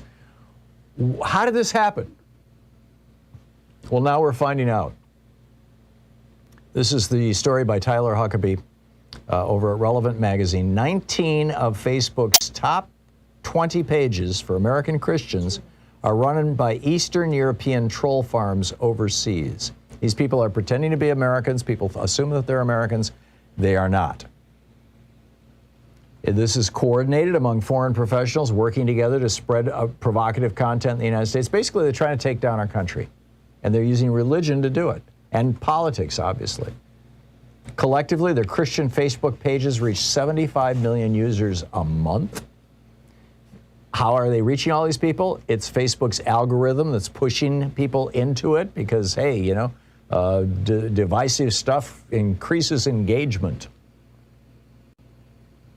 They're using the same strategy that was used by Russia in 2016 to get Donald Trump elected, using Facebook. And Facebook knew about this in 2016 and didn't do anything about it. They say now that they're doing something about it, which would be a good thing. But this is Jeff Allen, who used to be a senior level data scientist at Facebook and is the author of this MIT report. He says, quote, our platform, he's referring to Facebook, our platform has given the largest voice in the Christian American community to a handful of bad actors who, based on their media production practices, have never been to church. Where are these people coming from, these trolls, these troll farms? They're in Kosovo and Macedonia. Really? We've got American Christians following a political ideology masquerading as Christianity that is being promoted by Kosovars and Macedonians? Yes, it turns out that that's the case. And these are the top American Facebook pages that are run by people from outside the United States. Number 1, be happy, enjoy life. Number 2, Jesus is my Lord. Number 3, you can. Number 4, speak loudly. Number 5, purpose of life. These are the names of Facebook groups. Number 6, positive quotes. Number 7, memories of a loved one. Number 8, smile and shine. Number 9, light of the world. Number 10, why not us? Number 11, happiness is in your mind. Number 12, my life. Number 13, life is beautiful. Number 14, blessing. Number 15, conscious reminder. Number 16, blessed. All of these Facebook groups are being run by trolls in Macedonia and Kosovo to disrupt American Christianity and American Republican politics. Isn't that incredible? You're listening to the Thom Hartmann Program. Call 202-808-9925. I don't know what to do with that other than letting you know and warning people, but wow. We'll be right back.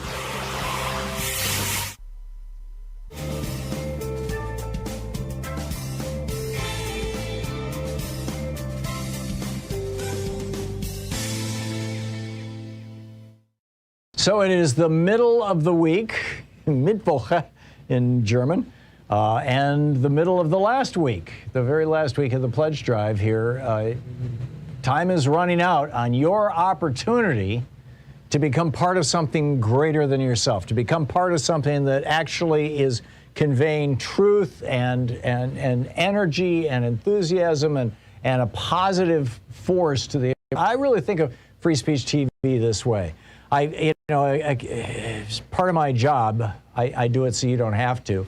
I occasionally watch right-wing media or listen to, people like Michael Savage on the radio. And it's astonishing how it is like relentless grievance and fear and hate. It's just breathtaking what's happening. Tucker Carlson in the evening. Here on Free Speech TV, it is so opposite of that. I mean, we've got just straight up news reporting and some absolutely brilliant news reporting coming out of Amy Goodman. And then you've got this whole spectrum of news and opinion programs, and I think, this show kind of falls into that category, where we're offering solutions. We're saying this is what can be done for America. This has worked in other countries. Yesterday, I went off on an extended rant about how, Angela Merkel, she's 16 years running Germany, and they're saying, oh, she was a great conservative chancellor. Sorry? With the national health care system, and she pushed through in 2013 the free, absolutely tuition-free college education for everybody in Germany law that now has a couple 100,000 foreign students taking them up on it. I mean, you know, among other things, I think I went through a list of like 15 or maybe even as many as 20 individual items that are basically the Bernie Sanders wish list. And this is what conservatives in Germany did. You're not going to hear that on right-wing television or right-wing radio. You're not going to hear that on mainstream television or radio. But it's true. It's real. And we need to know these things. America needs to know these things. And that's, you know, when Louise and I get up every morning, it's like, you know, what do we really need to talk about today? What are the things that are consequential? What are the things that are going to have a meaningful impact on America? Or if we want to, you know, argue against them, what are the things that are going to hurt us? What are the things that are going to hurt America that we need to be warned about, we need to know about? But it's not the kind of just, you know, facile trash talking that you see over on right-wing media. And it's not the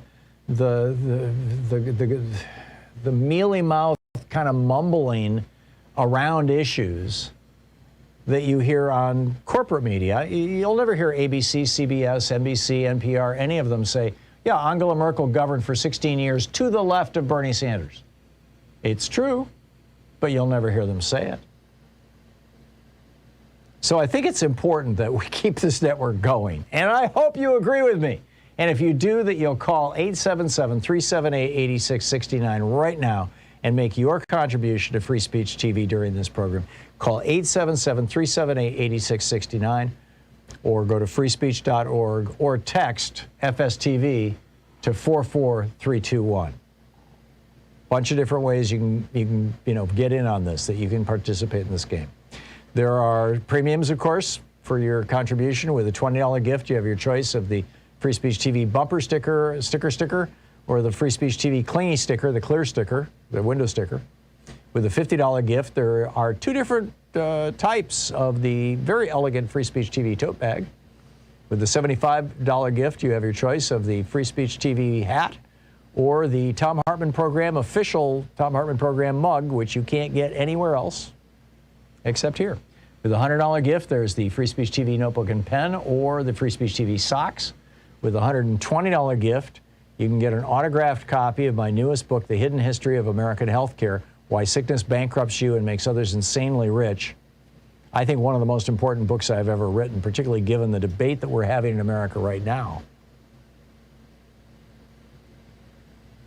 Also with a $120 gift, there's the Free Speech TV t-shirt. You can choose that. With a $240 gift, there's the Free Speech TV meet and greet, which is, basically Ask Tom Anything. We just hang out for an hour with the people, with our $240 donors, and I'll answer any questions you may have, and it's all off the record. We don't record it. And, say whatever you want. With a $360 gift, there's the Thom Hartmann University gift box, the socks, the bumper sticker, The Hidden History of Healthcare, autographed by the author, and the official Thom Hartmann Program mug, and the Free Speech TV hat. And with a $1,000 gift, you can come to Portland. All that's well and good, right? I mean, who doesn't mind getting goodies in exchange for making a contribution? But the important goodie, as it were, the real bit of making a contribution, is knowing that you're part of this incredible television network, that you are helping keep this network on the air, that you are helping move things forward in America, moving toward progress, thus progressive, right? That you are moving this country, helping move this country in a positive direction, and we all need to be doing that. So please call now, 877-378-8669.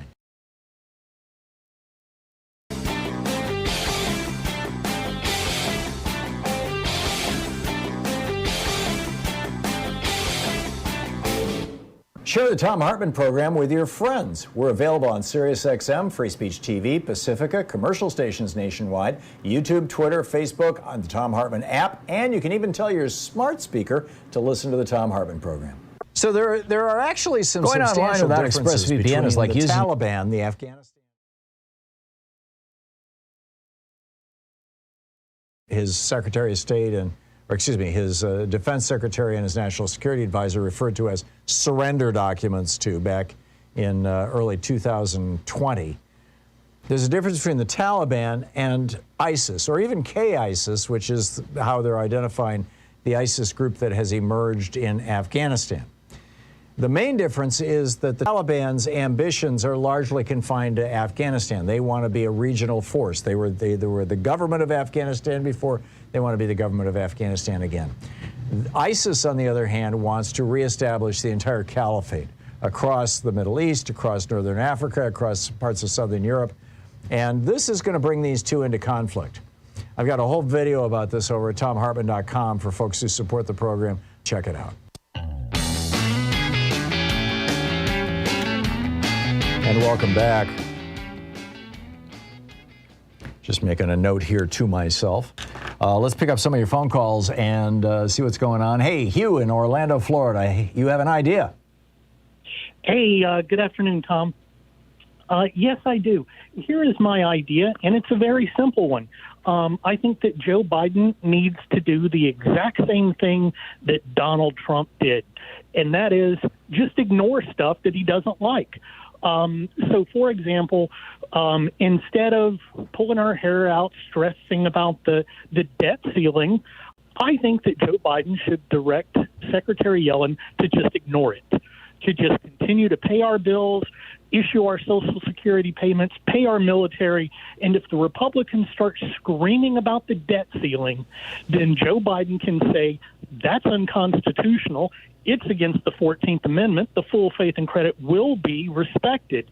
And if you don't like it, sue me. Make the Republicans take him to court over this, because that law is unconstitutional. It's never been challenged. And the only purpose for it is for Republicans to continually use it to beat us with. So just have them ignore it. And if the Republicans really want to sue the Biden administration, how do you think that's going to play to even their most rabid base that they're trying to force the United States to default on its debts? I like it. I like it a lot, Hugh, and I think it's a great idea. It's only one of three pieces, though, to this problem. The debt ceiling, of course, pays off the previous debts. It pays the $7 trillion in debt that Donald Trump ran up during his 4 years. Raising the debt ceiling would allow us to pay that off. But then on top of that, Congress has to pass an appropriation bill to fund the government going forward. And, what they're talking about right now is just until December. And then Correct. They also have to pass, taxes. They have to ratify the taxes that are going to pay for those appropriations. And those are all being collectively filibustered, all three of those. I mean, they put together one bill that not only did those two things, but also, I got the story here. It also had $3.6 billion to help Afghan refugees and $28.6 billion in disaster aid for Louisiana, California, Florida, from all the disasters we've had. And the Republicans are filibustering that too. Yeah. Well, again... on the debt ceiling, I completely agree with you. Yeah. But on the larger political issue, I think we've got a crisis here. Well, that's true. And again, I don't know how we resolve some of those other issues. But I do think that the debt ceiling is something that we're all getting up in arms about, that we should just ignore it. I do think that trying to justify it by printing up $1 trillion coin, those are accounting tricks. Yeah. And that can, I think, harm us just as much as default. But to simply say, no, we refuse to default and we refuse to continue to play this game with the Republicans. As far as the other things, I don't have any ideas on how to solve their intransigence. But let's just get rid of this whole debt ceiling, because they just drag it out to beat us with it every 4 years. No, I'm with you, Hugh. I'm absolutely with you. And you're right. I believe it's a clear violation of I think it's Section 2 of the 14th Amendment. I'm with you. Hugh, thank you for that. Robert in Phoenix, Arizona. Hey, Robert. Kyrsten Sinema. Yeah, Tom, the topic is Kyrsten Sinema. A few years ago, before I retired, I worked in talk radio. I'm a progressive, very progressive, but of course, hard to find a progressive station to work for. I was working for a conservative station, and over the course of a few years, I booked Kyrsten Sinema as a guest at least a half a dozen times, and she would come on air whether it was on the phone or whether it was even in person in the studio face-to-face, and she'd go after any red meat Republican, Kelly Ward, Paul Gosar, Andy Biggs, Schweikert. We'd even have on people from Americans for Prosperity, the tax group and all that. And Kyrsten Sinema was a tiger. She was such a strong progressive. She'd go after these people and no holds barred, never shy about it. Some of the Republican politicians even, they'd say, I didn't know she was booked in the same show. Get me out of here. I'm not going to do the show, you know? Right. So this is back when she was a Green or when she first became a Democrat? This was over the course of everything ranging from her being a local politician to being now our state representative. So I don't remember exactly, the specific years, but it was, I've been out of radio a few years now. So this is maybe 4, 5, 6 years ago. And, she would debate these people and, have no concern about it whatsoever. She was a very strong progressive. I don't know what's happened. As an Arizona resident, I don't know how to even vote. I mean, I don't want to vote for a Republican, but I just can't believe what's going on with her. Yeah. And I mean, I think unless she does a 180, she's not going to survive a primary in 2024. Yeah, well, I'll tell you, if there is someone on the Dem side that would primary, I'd be glad to vote for them because I just don't understand how her turn took place. And I would like to encourage any other Arizona residents that have her as a representative, please, write to her and just, hit her on this. It's just ridiculous. I don't know where to go with it, but yeah. Yeah. She heard from her party yesterday or the day before. The Democratic Party in Arizona said that if she shoots down the Build Back Better program, that they're going to have a vote of no confidence for her. Which basically, in my understanding is, and I don't know Arizona politics, and you, I'm guessing you do, Robert, but I think basically what that means is forget about us supporting you in a primary. Well, at least there's probably a red flag warning signal up for her, I would guess. That's for sure. In that direction, yeah. Fascinating. Yeah. Robert, thanks for that. Tom, thanks for the story. If I could sneak one last thing in, Tom. Your article you wrote about German Chancellor Angela Merkel being to the left of Bernie, please, everyone who's listening, go to that article. It is fantastic. Send that to the Republican politicians in your state to just let them see that our country needs a social contract with its people, not, these contracts with corporations. Thanks, Tom. Thank you, Robert. Yeah, and that piece, if you're looking for it, is over at HartmannReport.com. It's yesterday's article. Tony in Belfast, Maine. Hey, Tony, what's on your mind today? Hi, Tom. I just wanted to briefly thank you for everything you do. I just feel like I'm a better person for having you in my kitchen many times a week. Well, thank you. Thank Louise and Sean and Nate and Joyce and Nigel and everybody else too, because this is a team effort here. But thank you. Oh, I realize that. It's just fantastic.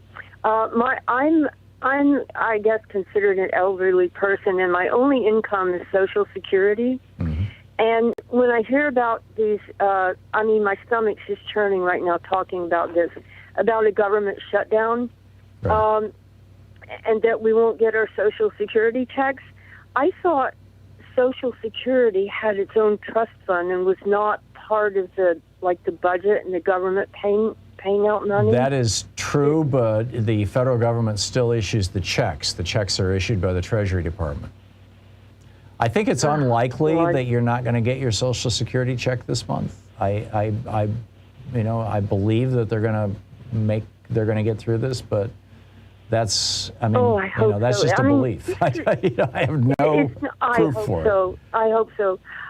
It's not just me, it's millions of Americans in my situation. And I just feel like these Republicans, or whatever they are, they have no conception of the lives they're impacting by their little games. Yeah. Yeah.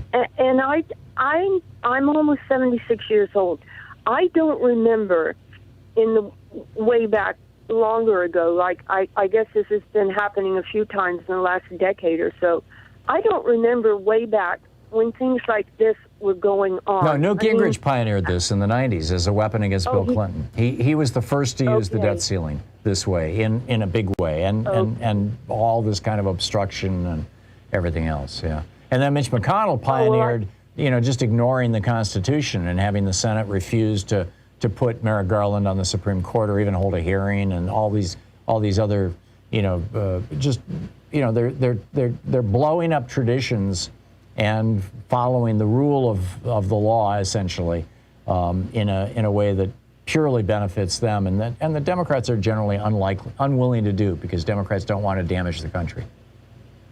I know, and I almost agree. I'm almost to the point where I could agree with one of your earlier callers about Biden should just take charge and do something, Yeah. Well, if he could, he would. I guarantee you. The problem is that even if they were able to blow up the filibuster, he still has to have all 50 Democrats in the United States Senate. And now you've got 9 Democrats in the House who are playing games with us, too. Tony, thank you for the call. I got to run. You're listening to Thom Hartmann. Visit ThomHartmann.com for audio and video archives. Back with more of your calls right after this. It's 45 minutes past the hour here on the Thom Hartmann Program, your media support group for We the People.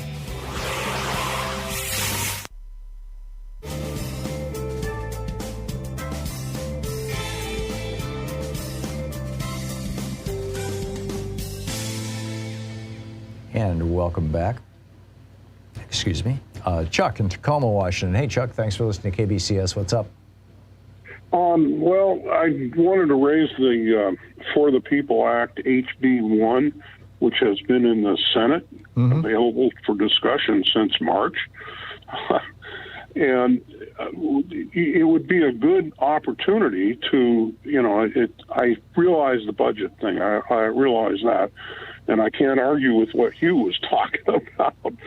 But I would love to think that that could be something in the quill that was pulled out and say, okay, here's something that should happen, and and just be based on that. And if it gets filibustered, then say we've got a huge change that needs to take place in our government in the United States. That should be this filibuster should go the way of the horse and buggy. Yeah, of the buggy whip. Yeah, I'm with you, Chuck. I'm completely with you, and I would love to see the day when Chuck Schumer stands up and says, "We Democrats in the United States Senate represent 41 million more Americans than do the Republicans, and therefore we think that doing the right thing is also doing the thing that the majority of Americans want, and therefore we're ending the filibuster, and we are going to pass voting rights. We're going to pass H.R. 1, or we're going to, the For the People Act, and we're going to pass the John Lewis Voting Rights Act." There's a new and improved version that Joe Manchin worked on that stripped out a lot of things, but it was still Republicans don't want any kind of voting rights for Americans. God forbid.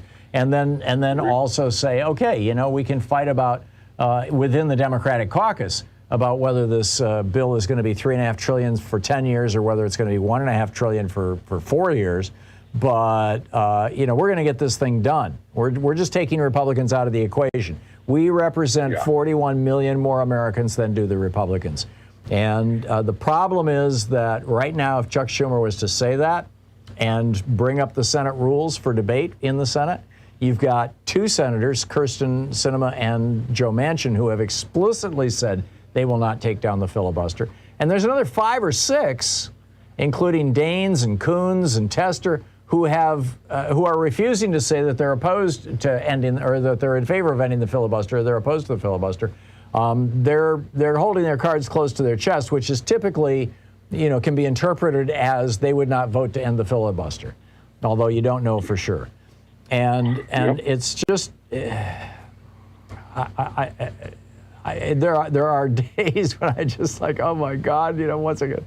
On the one hand, it's like you get to feeling so insanely frustrated. But then on the other hand, this process is working its way through. People are watching it as it's going on. To some extent, the truth is being told in the media, and Americans are starting to figure out what's going on.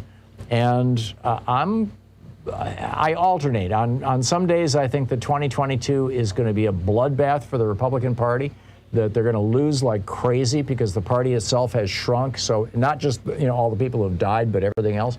And then there are other days when I look at these voter suppression laws and I think, they're going to pull it off. And, we're all just going to be on tenterhooks, I think, until November of next year. Chuck, thank you for the call.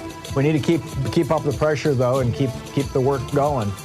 President Biden was supposed to go to Chicago today. I believe it had to do with the opening of the Obama, or the groundbreaking of the Obama Presidential Library. Instead, he canceled that so he can have lunch with Kyrsten Sinema.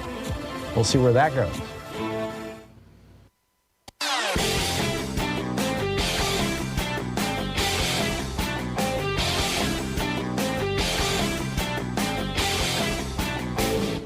Hey, thanks so much for sharing our program and for reaching out to our stations and sponsors and letting them know that you're listening. It really means a lot to us.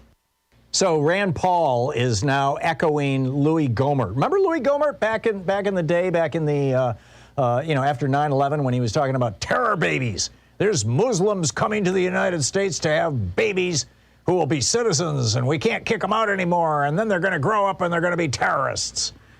Yeah, and we all kind of laughed at Louis Gohmert. So now Rand Paul is talking about how the Biden administration is taking kids from down at the border who may have it, COVID, and they're plucking them up and putting them all over the United States as if they're wishing to seed the country with a new variant. Right. But that's not half of it. Then he goes on to say that, for him, quote, the bottom line for those who are saying I won't go to a restaurant unless everybody's vaccinated, he says, mind your own business. Well, Rand, it is our business. Public health is all of our businesses.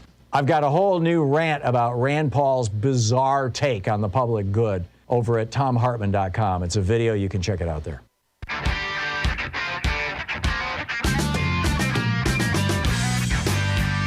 And welcome back. Thom Hartmann here with you and John in Logsdon, Oregon. Hey, John, what's up? Hey, Tom.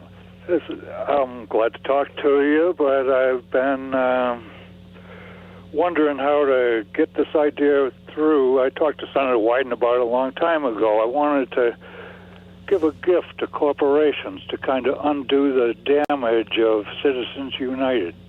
Which is? And that gift would be the gift of religion, complete with reincarnation.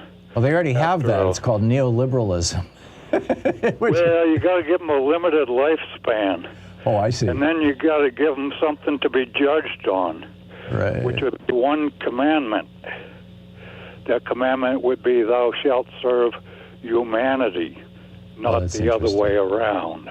Yeah. So you want to basically reverse the Supreme Court going all the way back to the 1880s. Yes. I'm with you. I want to say that corporations were created by man, and like man, they should worship their creator. There you go. I'm with you. I'm with you, John. Not enslave them. I like it. I like it very much. John, thank you very much for that. After a Go ahead. variable 40-year lifespan, they should be judged on that one commandment, and a go-to-hell tax would be about 40% on everything they own. There you go. You go to heaven, it doesn't cost you a penny. Yeah, we used to do this. We used to do this, actually, before the 1890s.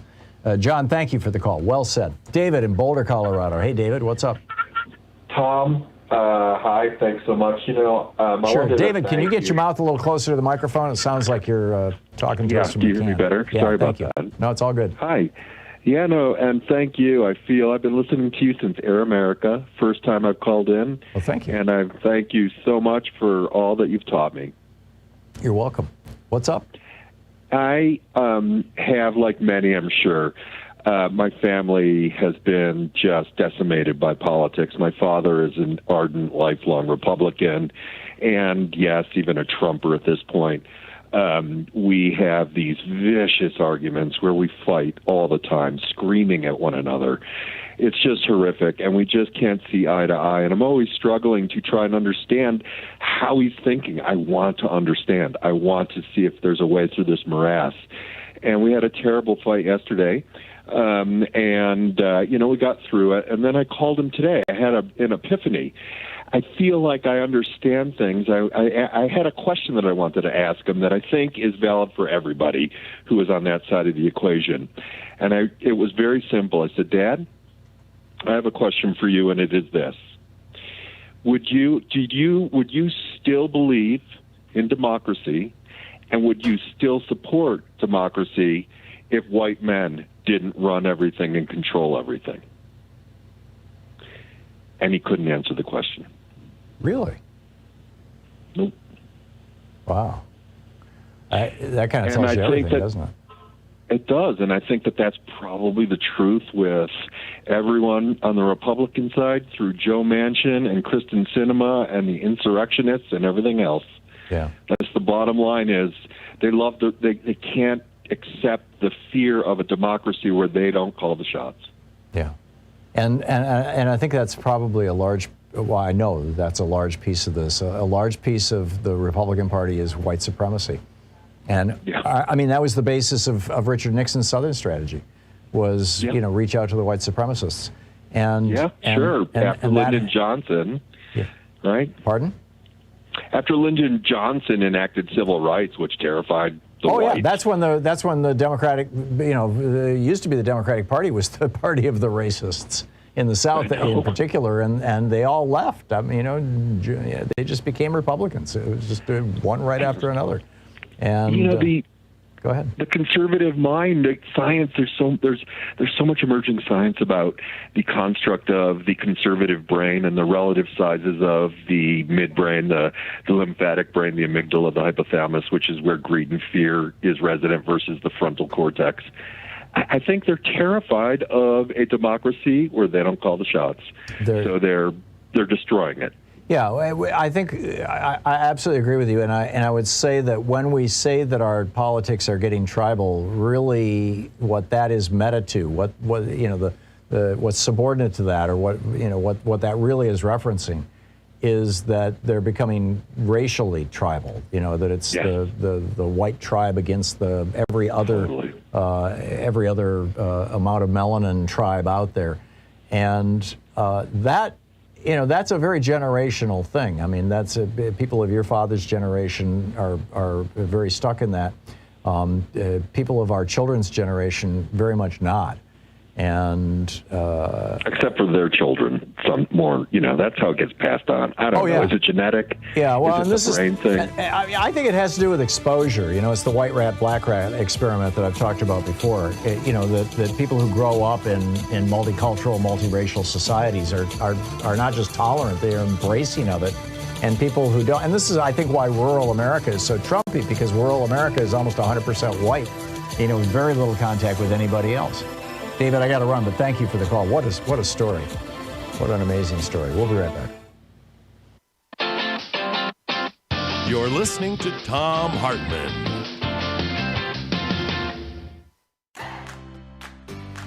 These companies support the Thom Hartmann Program. They are HelloFresh, the #1 meal kit delivery service. More information at HelloFresh.com, code TOM.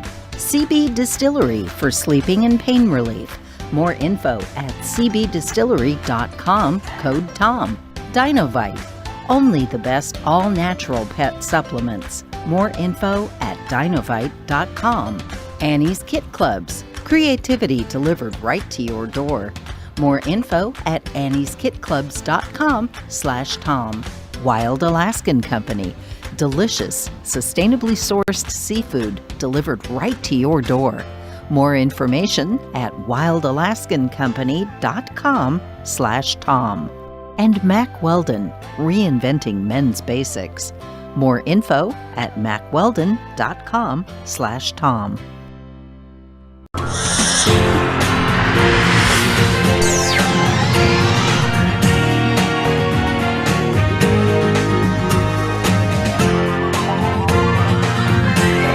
We say fight back!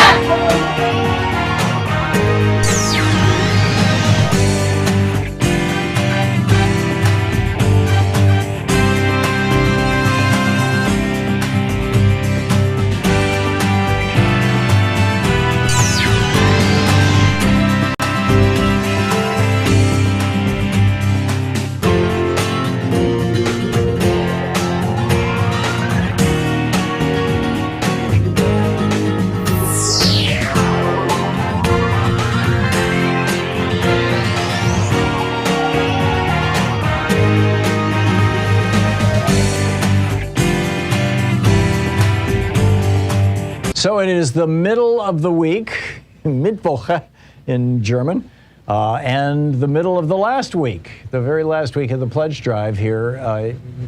Time is running out on your opportunity to become part of something greater than yourself, to become part of something that actually is conveying truth and energy and enthusiasm and a positive force to the. I really think of Free Speech TV this way.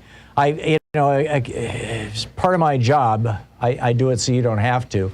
I occasionally watch right-wing media or listen to people like Michael Savage on the radio, and it's astonishing how it is like relentless grievance and fear and hate. It's just breathtaking what's happening. Tucker Carlson in the evening. Here on Free Speech TV, it is so opposite of that. I mean, we've got just straight up news reporting and some absolutely brilliant news reporting coming out of Amy Goodman. And then you've got this whole spectrum of news and opinion programs, and I think, this show kind of falls into that category, where we're offering solutions. We're saying this is what can be done for America. This has worked in other countries. Yesterday, I went off on an extended rant about how, Angela Merkel, she's 16 years running Germany, and they're saying, oh, she was a great conservative chancellor. Sorry? With the national health care system, and she pushed through in 2013 the free, absolutely tuition-free college education for everybody in Germany law that now has a couple 100,000 foreign students taking them up on it. I mean, among other things, I think I went through a list of like 15 or maybe even as many as 20 individual items that are basically the Bernie Sanders wish list, and this is what conservatives in Germany did. You're not going to hear that on right-wing television or right-wing radio. You're not going to hear that on mainstream television or radio. But it's true. It's real. And we need to know these things. America needs to know these things. And that's, when Louise and I get up every morning, it's like, what do we really need to talk about today? What are the things that are consequential? What are the things that are going to have a meaningful impact on America? Or if we want to, argue against them, what are the things that are going to hurt us? What are the things that are going to hurt America that we need to be warned about, we need to know about? But it's not the kind of just, facile trash talking that you see over on right-wing media. And it's not the mealy-mouthed kind of mumbling around issues that you hear on corporate media. You'll never hear ABC, CBS, NBC, NPR, any of them say, yeah, Angela Merkel governed for 16 years to the left of Bernie Sanders. It's true, but you'll never hear them say it. So I think it's important that we keep this network going, and I hope you agree with me. And if you do, that you'll call 877-378-8669 right now and make your contribution to Free Speech TV during this program. Call 877-378-8669 or go to freespeech.org or text FSTV to 44321. Bunch of different ways you can get in on this, that you can participate in this game. There are premiums, of course, for your contribution. With a $20 gift, you have your choice of the Free Speech TV bumper sticker, or the Free Speech TV clingy sticker, the clear sticker, the window sticker. With a $50 gift, there are two different types of the very elegant Free Speech TV tote bag. With the $75 gift, you have your choice of the Free Speech TV hat or the Thom Hartmann Program official Thom Hartmann Program mug, which you can't get anywhere else except here. With a $100 gift, there's the Free Speech TV notebook and pen or the Free Speech TV socks. With a $120 gift, you can get an autographed copy of my newest book, The Hidden History of American Healthcare, Why Sickness Bankrupts You and Makes Others Insanely Rich. I think one of the most important books I've ever written, particularly given the debate that we're having in America right now. Also with a $120 gift, there's the Free Speech TV t-shirt. You can choose that. With a $240 gift, there's the Free Speech TV meet and greet, which is, basically Ask Tom Anything, We just hang out for an hour with the people, with our $240 donors, and I'll answer any questions you may have, and it's all off the record. We don't record it. And, say whatever you want. With a $360 gift, there's the Thom Hartmann University gift box, the socks, the bumper sticker, the hidden history of healthcare autographed by the author, and the Thom Hartmann official Thom Hartmann Program mug, and the Free Speech TV hat. And with a $1,000 gift, you can come to Portland. All that's well and good, right? I mean, who doesn't mind getting goodies in exchange for making a contribution? But the important goodie, as it were, the real bit of making a contribution, is knowing that you're part of this incredible television network, that you are helping keep this network on the air, that you are helping move things forward in America, moving toward progress, thus progressive, right? That you are moving this country, helping move this country in a positive direction, and we all need to be doing that. So please call now, 877-378-8669.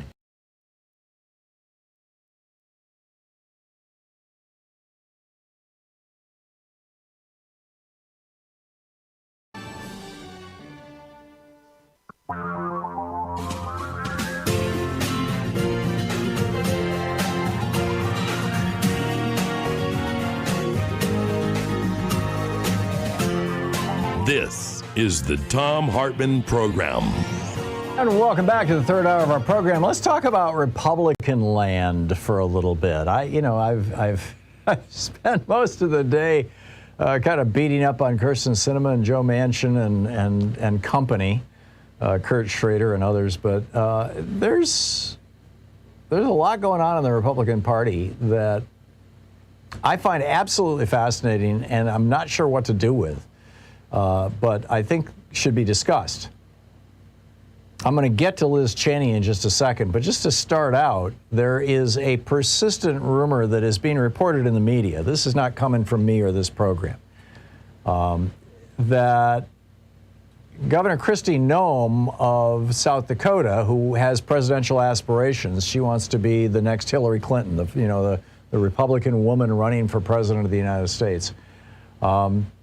Only she wants to actually win.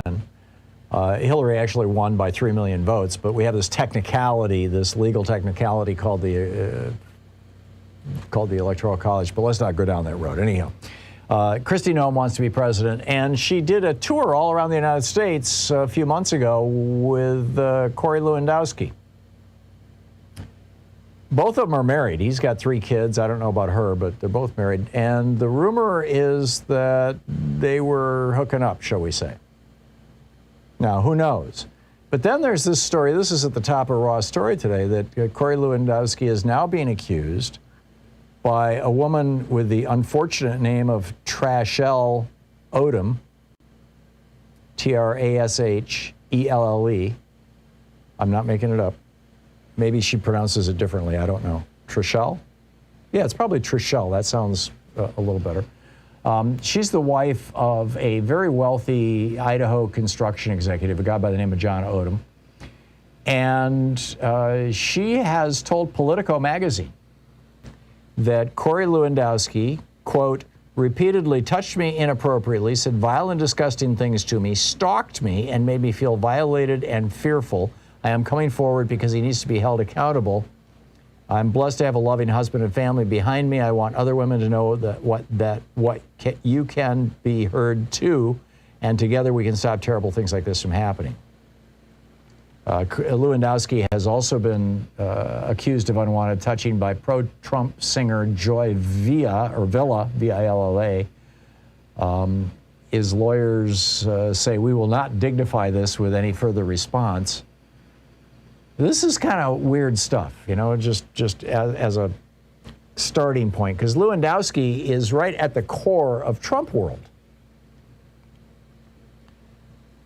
On the other side, so that's Trump world. Trump world is going through some stuff, shall we say, right now, between Lewandowski and Kristi Noem and this major, Trumpy Republican donor. And not to mention what's going on in red states where people are dropping like flies and 37% ending up long-term disabled as a result of COVID and all that stuff, the stuff that we have been talking about. And that's in Trump world. But in the anti-Trump world, on the Republican side, there's also a lot going on. Specifically, Liz Cheney. Liz Cheney, it appears, is going to be doing a presentation, a fundraiser in New Hampshire the month after next, or what will be next month in a couple of days, on November 9th, in about 5 weeks. Now, why would Liz Cheney go to New Hampshire for a fundraiser? Well, that's what every politician does when they're going to run for president, is they hold a fundraiser in New Hampshire. It's a way of introducing yourself to the state. It's a way of getting your name in the local newspapers, because New Hampshire has the first primary in the nation, and if you can win that primary or place in the top 3, then you've got momentum going forward. And it also, being a fundraiser, it puts you in front of the movers and shakers in the Republican Party in New Hampshire, which, of course, is key to the whole thing. Now, keep in mind, this is Liz Cheney, who Donald Trump has endorsed Harriet Hagman, who is in Wyoming, who is running against her in the primary, which will be next spring in Wyoming. So Cheney, on the one hand, she's fighting a primary opponent who's endorsed by Donald Trump. And this is, of course, because she voted for impeachment and because she thinks that she's on the January 6th commission. She thinks that this should be investigated. So on the one hand, she's got Trump world coming at her or against her, trying to take her down. On the other hand, you've got a whole bunch of people in the Republican Party who have kind of officially left it. You know, the Joe Scarboroughs of the world, the Rick Wilsons, the Steve Schmitts, who are out there, in the case of Rick Wilson and Steve Schmidt, God bless them, openly, loudly warning us about the fascistic tendencies and elements within the Republican Party, you know, starting with Donald Trump, but spreading across the country.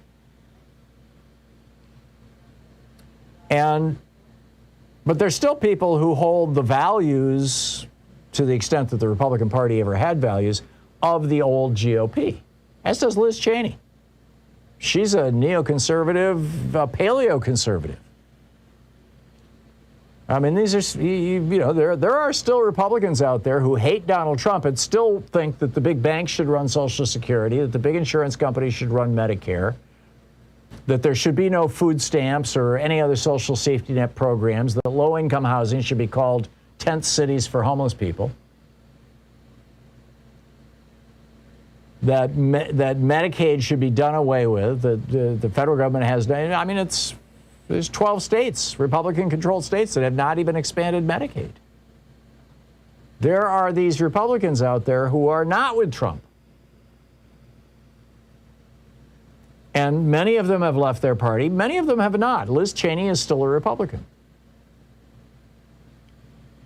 And so there's this really interesting battle going on inside the Republican Party. And I'm just, you know, Louise and I were talking about this morning. You know, if Liz Cheney actually got the Republican nomination for president, say in 2024 or 2028, she's been cleaning up her act. I mean, it seems like just in last weekend, big news. Liz Cheney has a sister who's gay or who's lesbian and has been estranged from her sister. I don't know if you've seen any of the movies or documentaries about this. The Veep, the movie that, you know, about Dick Cheney, basically kind of has kind of a subplot in it, or a secondary story in it, this whole story of the estrangement of the Cheney family because of, I believe her name is Mary Cheney, being lesbian. And Liz had just, like, you know, kept her at arm's length or even rejected her. Well, over the weekend, Liz came out and said, I was wrong. And I'm okay with gay marriage now. And I hurt my own family and I apologize. Now, that's most likely because gay marriage polls well over 50% among Republicans. Because even in white bread middle America, there are gay people. Lots of them. And of course the whole spectrum, you know, LGBTQ. And so it looks to me like she's getting to run for president. So is it possible? Could she get elected? Would she become America's Margaret Thatcher? Would she be the Iron Lady? And what would that mean for America? I mean, Thatcher essentially, destroyed Great Britain. I realize there are some Brits who will argue with that, but, took an axe to the unions, damaged the middle class standard of living. The only reason she got, her party got reelected was the Falklands War, right? Her popularity rating was in the tank. It was in the 20s. As I recall, she was at 28 or 29%. So, hey, let's have a little war with Argentina over an island that nobody lives on. And all of a sudden, she's like, 60, 70% popular, Maggie Thatcher. And if anybody knows how to have a war, it's members of the Cheney family. So what do you think? Do you think that I've gone over the edge here? Do you think Liz Cheney is going to be the Republican? Can the Republican Party pull itself back from Trumpism and go back to good old-fashioned Republicans like Liz Cheney, who just like to have wars and trash poor people, rather than, try to overthrow democracies?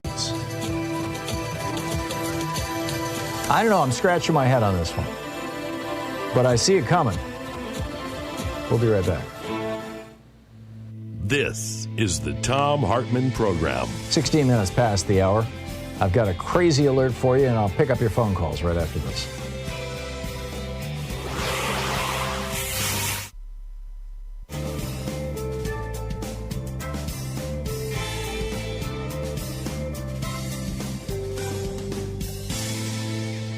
And welcome back. Stephen, is it Machias, Washington? Machias, thank you. So yes. What's up, Steve? You were talking about the 14th Amendment, and I pulled it up and read it. The stuff about the debt is the fourth clause. Fourth, thank you.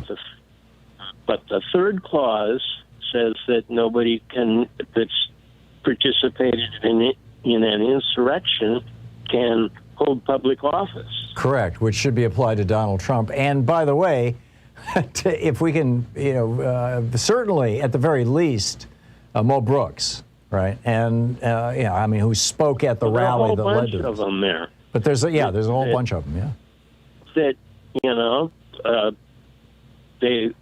that Schumer should send them all subpoenas, and well, they're doing this with the January 6th Commission, or select committee.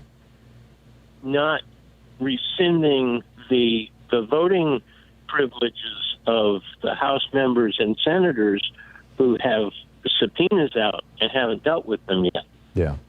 I can guarantee you, absolutely guarantee you, Steve, that if the Democrats had led a revolt like this, Republicans would be impeaching every single one of them right now, and there would be mass outrage and huge hearings and a circus like you never saw in your life.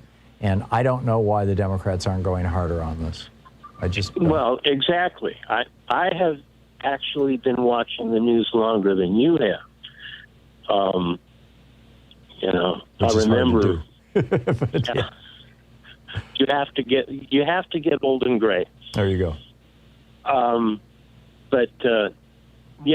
I think that the bottom line comes back around to Schumer getting a spine transplant and standing up there and finding some way to dispower the Republican Party until the January 6th thing is straightened out. And I'm thinking rescinding the votes of the Your question is, how do you do that, Steve? How do you enforce that 14th Amendment, Article 3 or Clause 3? Well, doesn't Nancy Pelosi and Chuck Schumer have the power to say, at least you no longer can participate in your committees until they could try, but the enforcement of the law is not up to Congress. They make the laws. The enforcement of the law is up to the executive branch. I think that it would have to come out of the Department of Justice. Well, I'm thinking that and I'm not seeing that happen. That voting rights in the Senate and the House are rules of the Senate and the House, right? Which would put them in the lap of Schumer and Pelosi. Right. You know, give them a tool that they haven't thought about using yet. I wonder if there is a rule, kind of a vestigial rule left over from, Reconstruction and post-Civil War in either the House or Senate rules that says that anybody who has, that echoes the 14th Amendment, that says anybody who has challenged the legality of the United States or, tried an insurrection may not vote. That's 14th Amendment. Should be all you need. 3. Yeah, should be all you need. Clause 3, that should be all you need. Yeah, I'm with you, Steve. Steve, thank you. Thank you. That's a good one. We'll be back. It's 20 minutes past the hour. Stick around.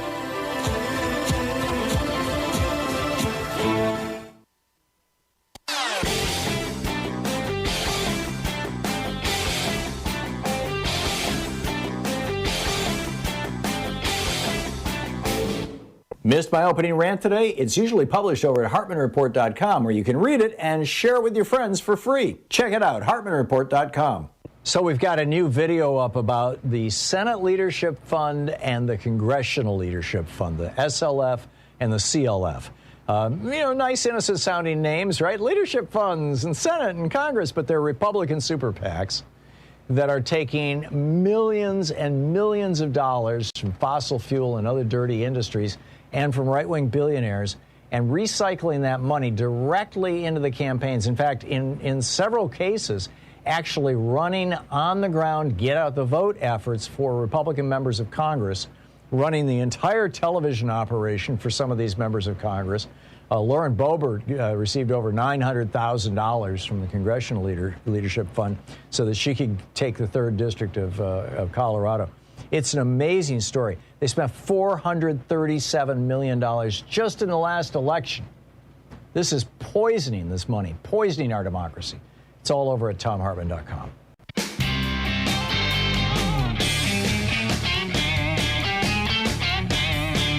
Okay, crazy alerts. A couple of quick crazy alerts here for you. Weird reasons not to get the COVID vaccine. This is, I think, just fascinating. Brutus R. Yates, writing over at Daily Kos. Brutus, I'm assuming this is a pseudonym, works as an ambulance driver and a paramedic in a mid-sized city in the Midwest. He says the most common reasons when he's driving somebody in an ambulance to the hospital to have their COVID taken care of, and he's, are you vaccinated? No, I'm not. Why not? The most common reasons are, it takes too much time, I can't afford it, or I don't like to take shots. Now, those are all reasons that, kind of fall into the category of, I wasn't paying enough attention to the news to realize how real and severe this is, in my opinion. Or they may just be what people think are excuses that will be acceptable to a paramedic. But those are the 3 main excuses. But then he gets into the weird ones that he has actually heard from people. And where do they get this? Well, again, 19 out of the top 20 Christian website or Facebook groups are run by trolls out of Macedonia. Think about the Facebook groups and of course other social media as well, who are promoting vaccine misinformation. Here are some of the quotes from some of his patients. The vaccine was developed in white male fetuses and is designed to cause black women to become sterile and cause black men to develop cancer in the next 6 years. Right. That's right up there with the Earth is flat, it's not round, and all you have to do is look outside, you can see. Okay, another one. This patient went on to refer me to several FDA doctors who have been whistleblowing this on YouTube, and the CDC accidentally released this on their webpage for 1 day.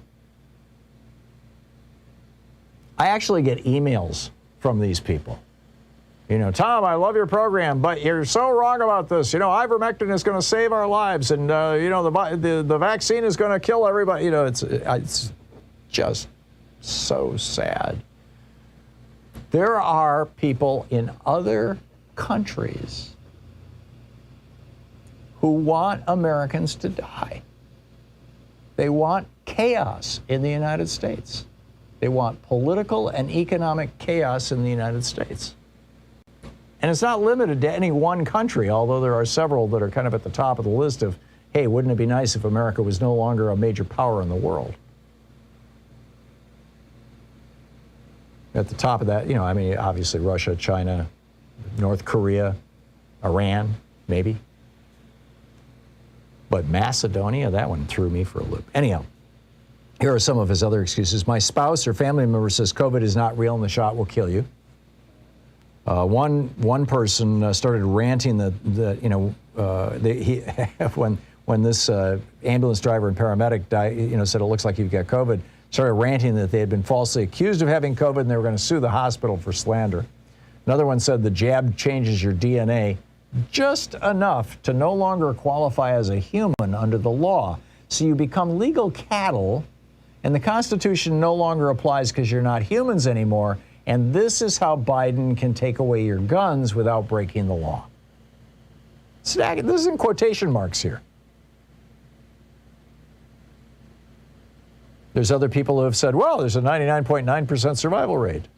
Or other treatments work, but they're suppressed. Or it's an experimental gene therapy, or the shot is worse than the disease. Be careful of all of these things. These are all absolutely wrong.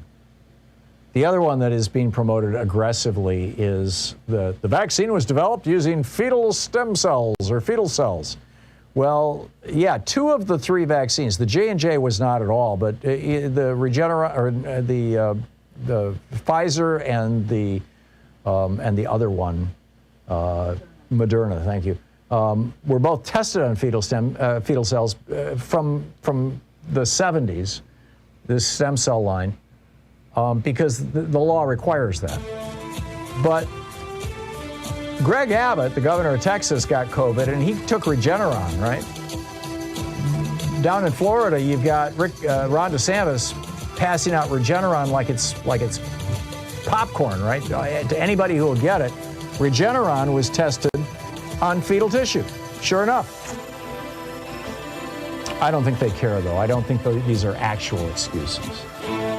You're listening to the Thom Hartmann Program. Call 202-808-9925. It's just anything to create political chaos, anything to hurt President Biden and prevent him from moving forward with America, anything to prevent America from getting back to normal.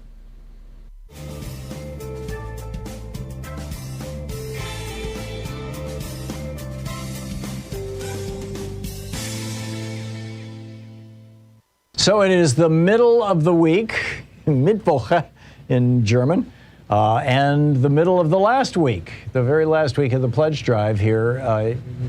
Time is running out on your opportunity to become part of something greater than yourself, to become part of something that actually is conveying truth and energy and enthusiasm and a positive force to the. I really think of Free Speech TV this way. It's part of my job. I do it so you don't have to. I occasionally watch right-wing media or listen to, people like Michael Savage on the radio. And it's astonishing how it is like relentless grievance and fear and hate. It's just breathtaking what's happening. Tucker Carlson in the evening. Here on Free Speech TV, it is so opposite of that. I mean, we've got just straight up news reporting and some absolutely brilliant news reporting coming out of Amy Goodman. And then you've got this whole spectrum of news and opinion programs, and I think, this show kind of falls into that category, where we're offering solutions. We're saying this is what can be done for America. This has worked in other countries. Yesterday, I went off on an extended rant about how, Angela Merkel. She's 16 years running Germany, and they're saying, oh, she was a great conservative chancellor. Sorry? With the national health care system, and she pushed through in 2013 the free, absolutely tuition-free college education for everybody in Germany law that now has a couple 100,000 foreign students taking them up on it. I mean, among other things, I think I went through a list of like 15 or maybe even as many as 20 individual items that are basically the Bernie Sanders wish list. And this is what conservatives in Germany did. You're not going to hear that on right-wing television or right-wing radio. You're not going to hear that on mainstream television or radio. But it's true. It's real. And we need to know these things. America needs to know these things. And that's, when Louise and I get up every morning, it's like, what do we really need to talk about today? What are the things that are consequential? What are the things that are going to have a meaningful impact on America? Or if we want to, argue against them, what are the things that are going to hurt us? What are the things that are going to hurt America that we need to be warned about, we need to know about? But it's not the kind of just, facile trash talking that you see over on right-wing media. And it's not the mealy-mouthed kind of mumbling around issues that you hear on corporate media. You'll never hear ABC, CBS, NBC, NPR, any of them say, yeah, Angela Merkel governed for 16 years to the left of Bernie Sanders. It's true, but you'll never hear them say it. So I think it's important that we keep this network going. And I hope you agree with me. And if you do, that you'll call 877-378-8669 right now and make your contribution to Free Speech TV during this program. Call 877-378-8669 or go to freespeech.org or text FSTV to 44321. Bunch of different ways you can get in on this, that you can participate in this game. There are premiums, of course, for your contribution. With a $20 gift, you have your choice of the Free Speech TV bumper sticker, or the Free Speech TV clingy sticker, the clear sticker, the window sticker. With a $50 gift, there are two different types of the very elegant Free Speech TV tote bag. With the $75 gift, you have your choice of the Free Speech TV hat or the Thom Hartmann Program official Thom Hartmann Program mug, which you can't get anywhere else except here. With a $100 gift, there's the Free Speech TV notebook and pen or the Free Speech TV socks. With a $120 gift, you can get an autographed copy of my newest book, The Hidden History of American Healthcare, Why Sickness Bankrupts You and Makes Others Insanely Rich. I think one of the most important books I've ever written, particularly given the debate that we're having in America right now. Also with a $120 gift, there's the Free Speech TV t-shirt. You can choose that. With a $240 gift, there's the Free Speech TV meet and greet, which is, basically Ask Tom Anything. We just hang out for an hour with the people, with our $240 donors, and I'll answer any questions you may have, and it's all off the record. We don't record it. And, say whatever you want. With a $360 gift, there's the Thom Hartmann University gift box, the socks, the bumper sticker, The Hidden History of Healthcare, autographed by the author, and the official Thom Hartmann Program mug, and the Free Speech TV hat. And with a $1,000 gift, you can come to Portland. All that's well and good, right? I mean, who doesn't mind getting goodies in exchange for making a contribution? But the important goodie, as it were, the real bit of making a contribution, is knowing that you're part of this incredible television network, that you are helping keep this network on the air, that you are helping move things forward in America, moving toward progress, thus progressive, right? That you are moving this country, helping move this country in a positive direction, and we all need to be doing that. So please call now, 877-378-8669.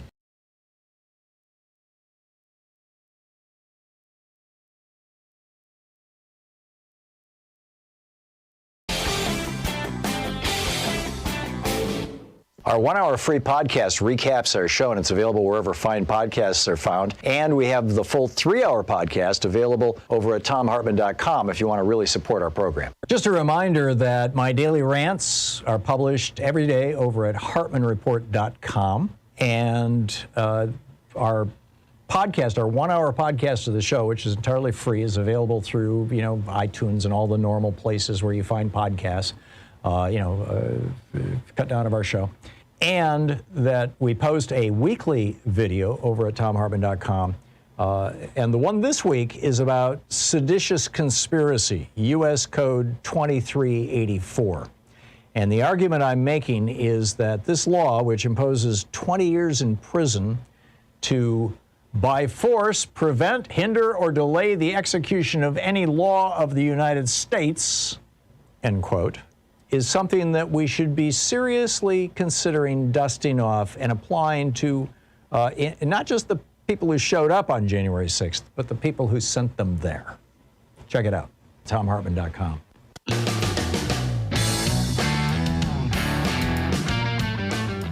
And welcome back. Thom Hartmann here with you. Boy, there's an awful lot on our plate today, isn't there? John in Eugene, Oregon. Hey, John, what's on your mind?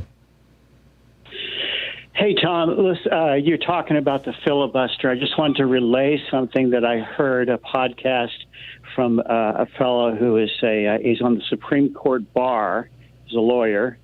And there's a lot of lawyers who can argue before the Supreme Court. It doesn't mean that they have, but they're authorized to. Well, this guy has extensive experience. If you want to look him up, I'll give you his name. Okay. But anyway, his take on the filibuster was it's not mentioned in the Constitution, obviously.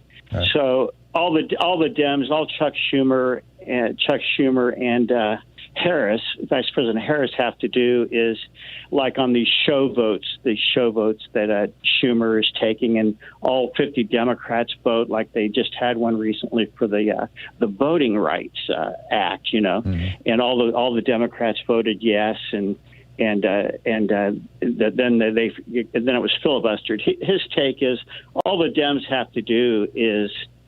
This is Schumer and Harris. Harris walks in, casts vote number 51, and Schumer says the bill is passed on the merits. We're forwarding it on to the president for his signature. Right. And there is no law. This is what Trump's been doing for 4 years. Basically saying, "Stop me." Please stop me. John, I've heard this argument before, and tell me if your podcast addressed this issue. The Constitution doesn't have the filibuster in it. You're right. But what the Constitution does say is that both the House and the Senate shall establish their own rules of procedure. In other words, they decide how they conduct business, and they are bound by those rules. And one of those rules that they adopted in the Senate, and they do this every 2 years when a new Congress is enrolled or is sworn in, is the filibuster. So basically, the Senate rule says, it takes 60 votes to pass a piece of legislation. And so I would think that if the scenario you just described, if Schumer was to say, okay, we've got 51 votes, it's a majority, it's now the law, and we're going to send it to President Biden, the Republicans would immediately sue before the Supreme Court, saying that the Senate is not following its own rules, which it's required to do by the Constitution, by Article 1 of the Constitution. And the Supreme Court would probably rule with them. Okay, well, with that scenario, then by comparison, when McConnell refused to hold a hearing for Merrick Garland, and which is in the Constitution, the advice and consent. The Senate must advise and consent on Supreme Court nominations. The Dems should have, by your logic, the Dems should have immediately gone to the Supreme Court and said he's violating the Constitution. So my point is the point that this fellow. I mean, the Constitution doesn't give any period of time, and again, I'd refer you back to the Senate rules. It's up to the Senate Majority Leader when, and the various committee heads, when those hearings are held and under what circumstances. And, McConnell didn't say, no, Merrick Garland can't go on the Supreme Court. He just said, we're just going to wait another week and another week and another week and another week. I put that one on President Obama. He should have been raising absolute screaming holy hell, and he was unwilling to do that. Right. But there is no law that you have to. If you go into the court system, you have to either have a law that it's violating, or you have to have something that's unconstitutional. Marbury versus Madison, 1803. The Supreme Court ruled that the Constitution is the supreme law of the land, and which the Constitution, of course, asserts as well. And the Constitution explicitly says that the Senate shall make its own rules and basically abide by them. I don't have the language right in front of me, but so I would argue that is the law. But John, if you want to pass me, or do you know the name of this guy that you talked to? I mean, I'd love to have him on and talk to him about it. Yeah, his name is Barry W. Lynn. He was the head of Barry Lynn. Citizens for the Separation of Church and State. Yeah, I know Barry Lynn. He's been on the program many times. Yeah. Oh, okay. Yeah. Well, we'll reach out to him and see what he has to say. Maybe he's onto something that I'm just completely missing. If nothing else, it'll make for an interesting conversation. John, I need to move along, but sure. Thank you very much for the call. It's great to hear from you. Israel in Chandler, Arizona. Hey, Israel, what's on your mind today? Yeah, I just wanted to respond to your comments on Liz Cheney. Sure. I'm not that I'm doubting that she would run for president, but I don't think that's where the smart Republican money is going to go. I think that what they're going to do, and it all depends on what happens at the end of 2022 with the congressional elections, and we should watch where the Republican money goes there.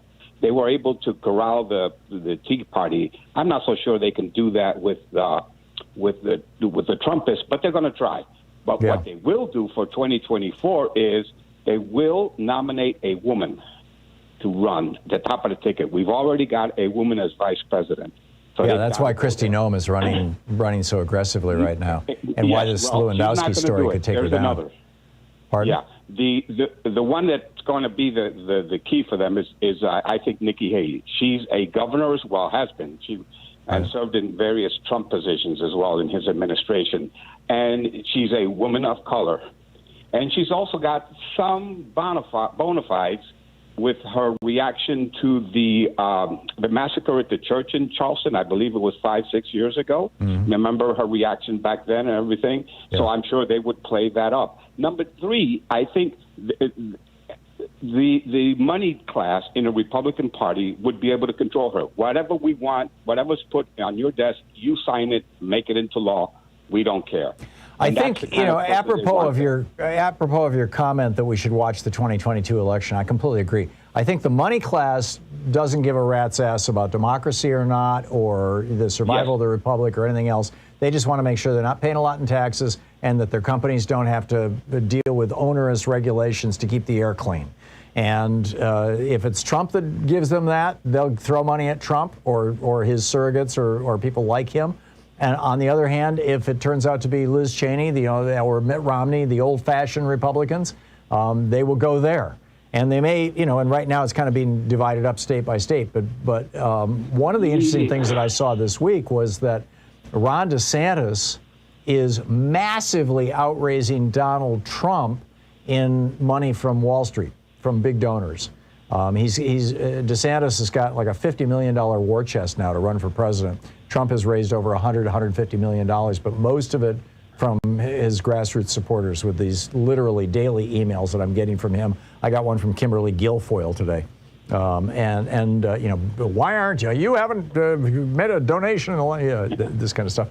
And where's that going to go, and how's that going to change? I think they're just trying to bet on, they want to be. They want to be supporting the horse race winner. That's all they care about. Yeah. What I think is, I think that the money class in the Republican Party, I think they view, they haven't said it loudly, but I do talk to some people here. They view the Trumpists and Trump and his followers as too disruptive. Yeah. They're willing to destroy democracy, and the money class needs a semblance, a facade of democracy in order to get what they want. Right, to maintain stability. They've got nothing. Right. Yes, exactly. Yeah, exactly. Nobody wants to be a rich person in a country that is, basically become a third world country. I'm with you. Okay, thank you very much. Good to hear from you, Israel. I appreciate the call. Valerie in Hampshire, Illinois. Hey, Valerie, what's on your mind today? Hi, Tom. Just just wanted to tell you that Crazy Town Radio is alive and well in rural America. My family, we lived in Illinois, who was moderate Republicans. My parents and brothers moved to Idaho in the 80s. We would go out there and visit, and they would have crazy radio blaring from their machine shed. Right-wing we just talk. thought it was, yes.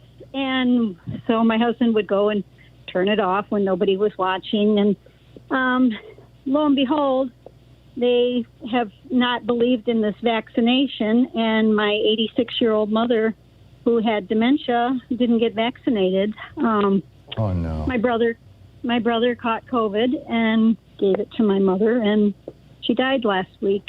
Oh, I'm so sorry to hear that, Valerie. It's just unbelievable that they could do these.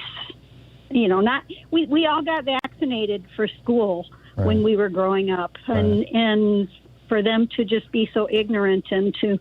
Has your not brother protect- owned this, Valerie? Does he feel like he had some role in your mother's death? You know, he won't talk to us, Tom. He hasn't talked to us in probably 8 years. That's so sad. I think they're just all crazy, brainwashed. Yeah, it's not so much crazy. I used that word on a person yesterday who called and said he wasn't going to be vaccinated, but it's like being in a tribe or in a cult, or cult, I think is really the word, Valerie. Yeah. So, I mean, if one person could get vaccinated from this story, you know, maybe there would be some salvation for my mom. I don't know. It's really. Thank you, Valerie, for sharing that. And everybody, share Valerie's story far and wide. Thank you, Valerie. Listening to Thom Hartmann. Visit ThomHartmann.com for audio and video archives. One story at a time, right? One person at a time. We're getting there. 46 minutes past the hour.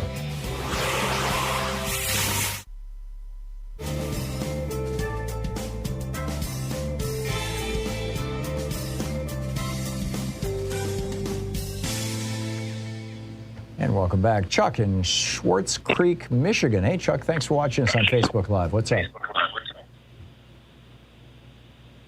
Hello? Hey, Chuck, you're on the air.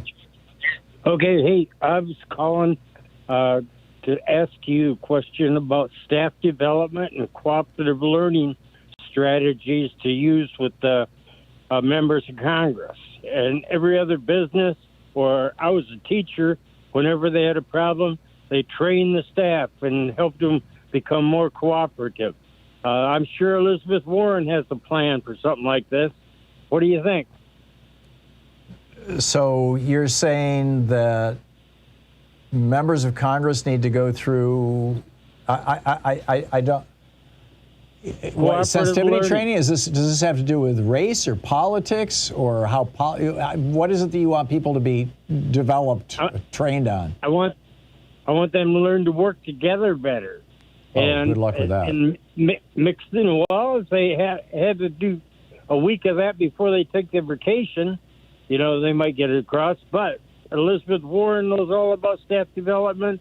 Other people in Congress know about staff development, but we never use it for the people who need it the most. Yeah. And we just throw these guys into the pit, and they choose what side they're on, and that's it. Yeah. You know, Okay. I get it, Chuck. I get it. I'm not opposed to it. I'm not certain it's a magic bullet, but wake people up as much as you can. Chuck, thank you. Robert in Modesto, California. Hey, Robert, what's up? Hi there. First of all, I want to say you have officially replaced Andrea Mitchell and Chuck Todd as my 3-hour block at this time. I've only been watching you for a year, for about a month, and I was switching back and forth, and I finally made the decision to stay on this channel. Anyways, I've been listening to a lot of this and connecting dots as we're going along. You had a caller a while back about the white supremacists, and I think that's part of it, but I think that there's a deeper psychological issue about the intransigence of people in that most people will be fine with someone who's physically better looking or physically stronger than them, but when it comes to mental capacity, nobody wants to admit that they were wrong because they transfer that right to being stupid, okay? Right. And people will fight to the death to not be stupid. So it's really difficult for them to admit that they were wrong. You see that sometimes when you watch like the congressional hearings, that the Democrat side, for the most part, asks questions to be enlightened, to learn something, whereas the Republicans are always trying to make a point with their questions. Oh yeah, this happened today in the hearings with the generals, about whether Biden was advised to pull out of Afghanistan or not, and a Republican badly misquoted his interview with George Stephanopoulos, and one of the Democrats said, "I'm not going to put up with this," and told the truth, while the Republicans were trying to shout him down.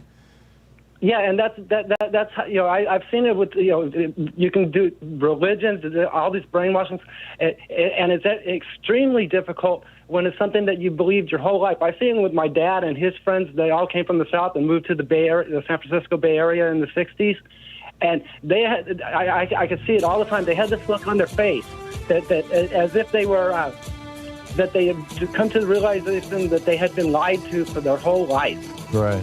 Wow. That's a big one. That's a big one. Most people never hit that point. They, that kind of Santa Claus moment that we all had when we were 6 or 7 years old. That's a tough one. Robert, thank you. Thanks for the call. Good point. Excellent point. We'll be right back.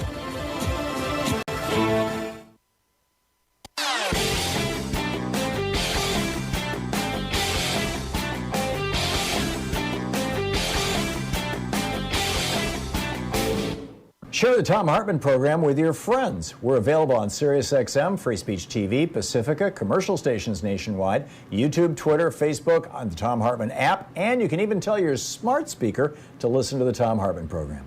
Over at the Thom Hartmann website, thomhartmann.com, we have, the full podcasts and there's just a lot of information, and our newsletter. And the newsletter is extraordinary. It's free.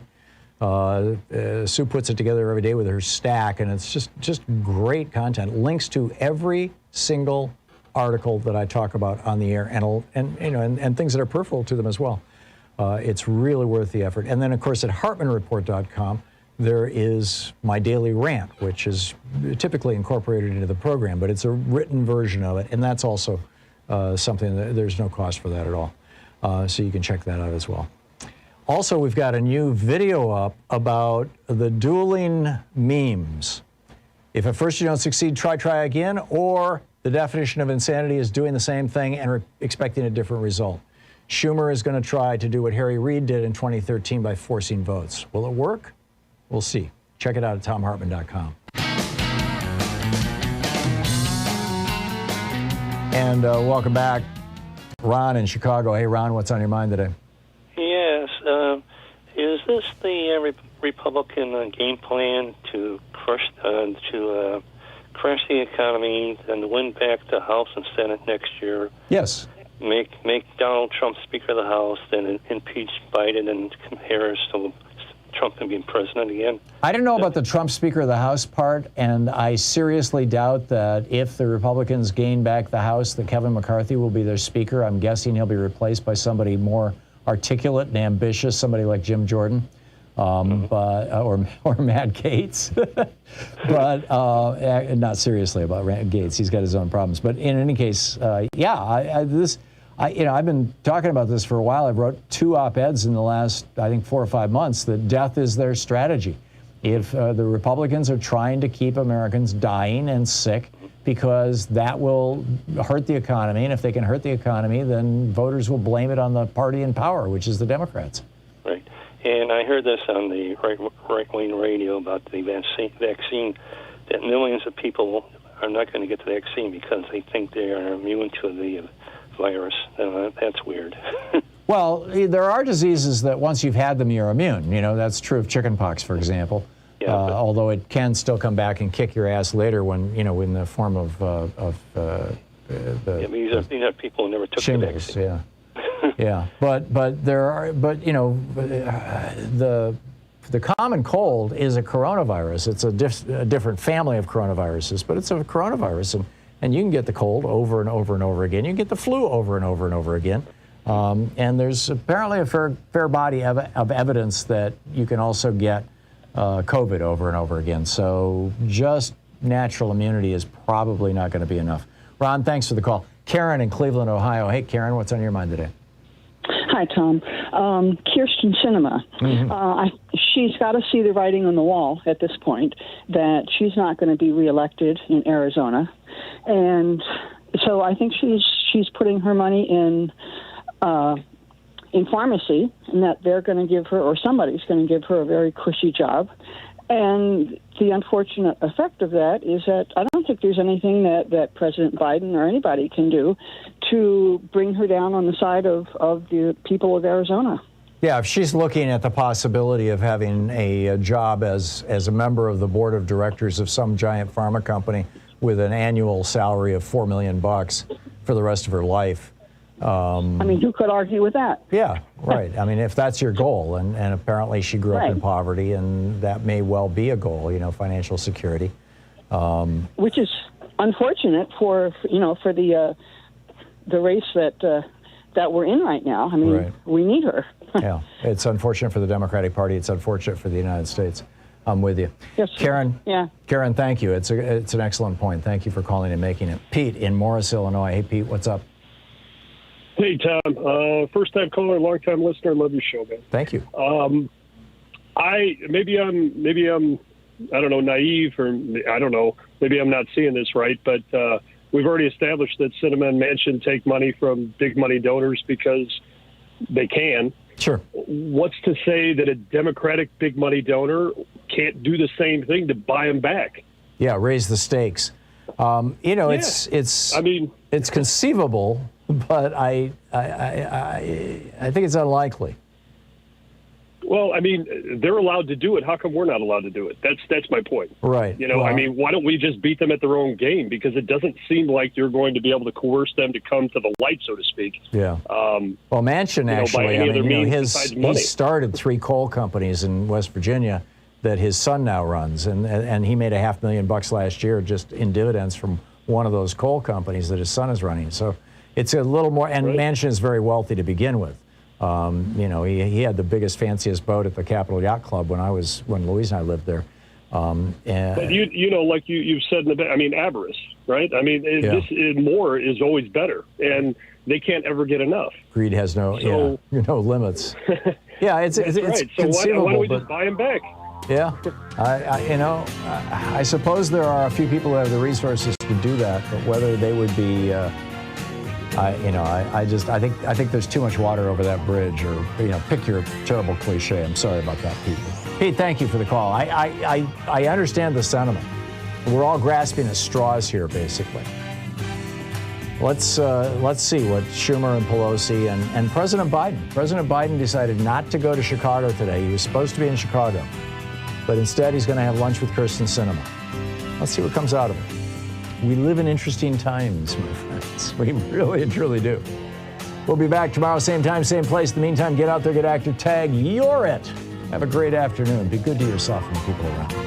See you tomorrow. You've been listening to Thom Hartmann. For audio and video archives, visit thomhartmann.com.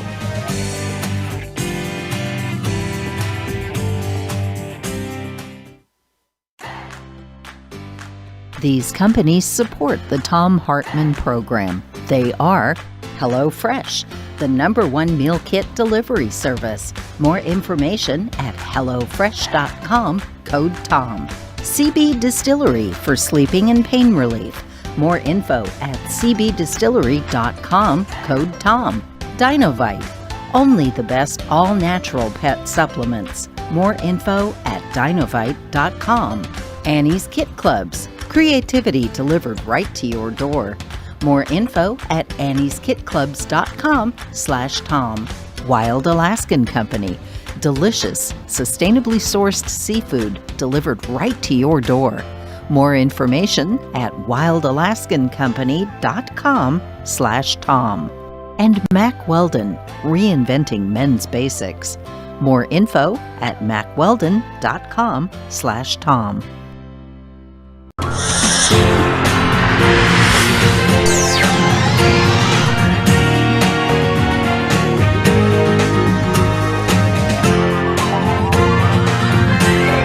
We say fight back!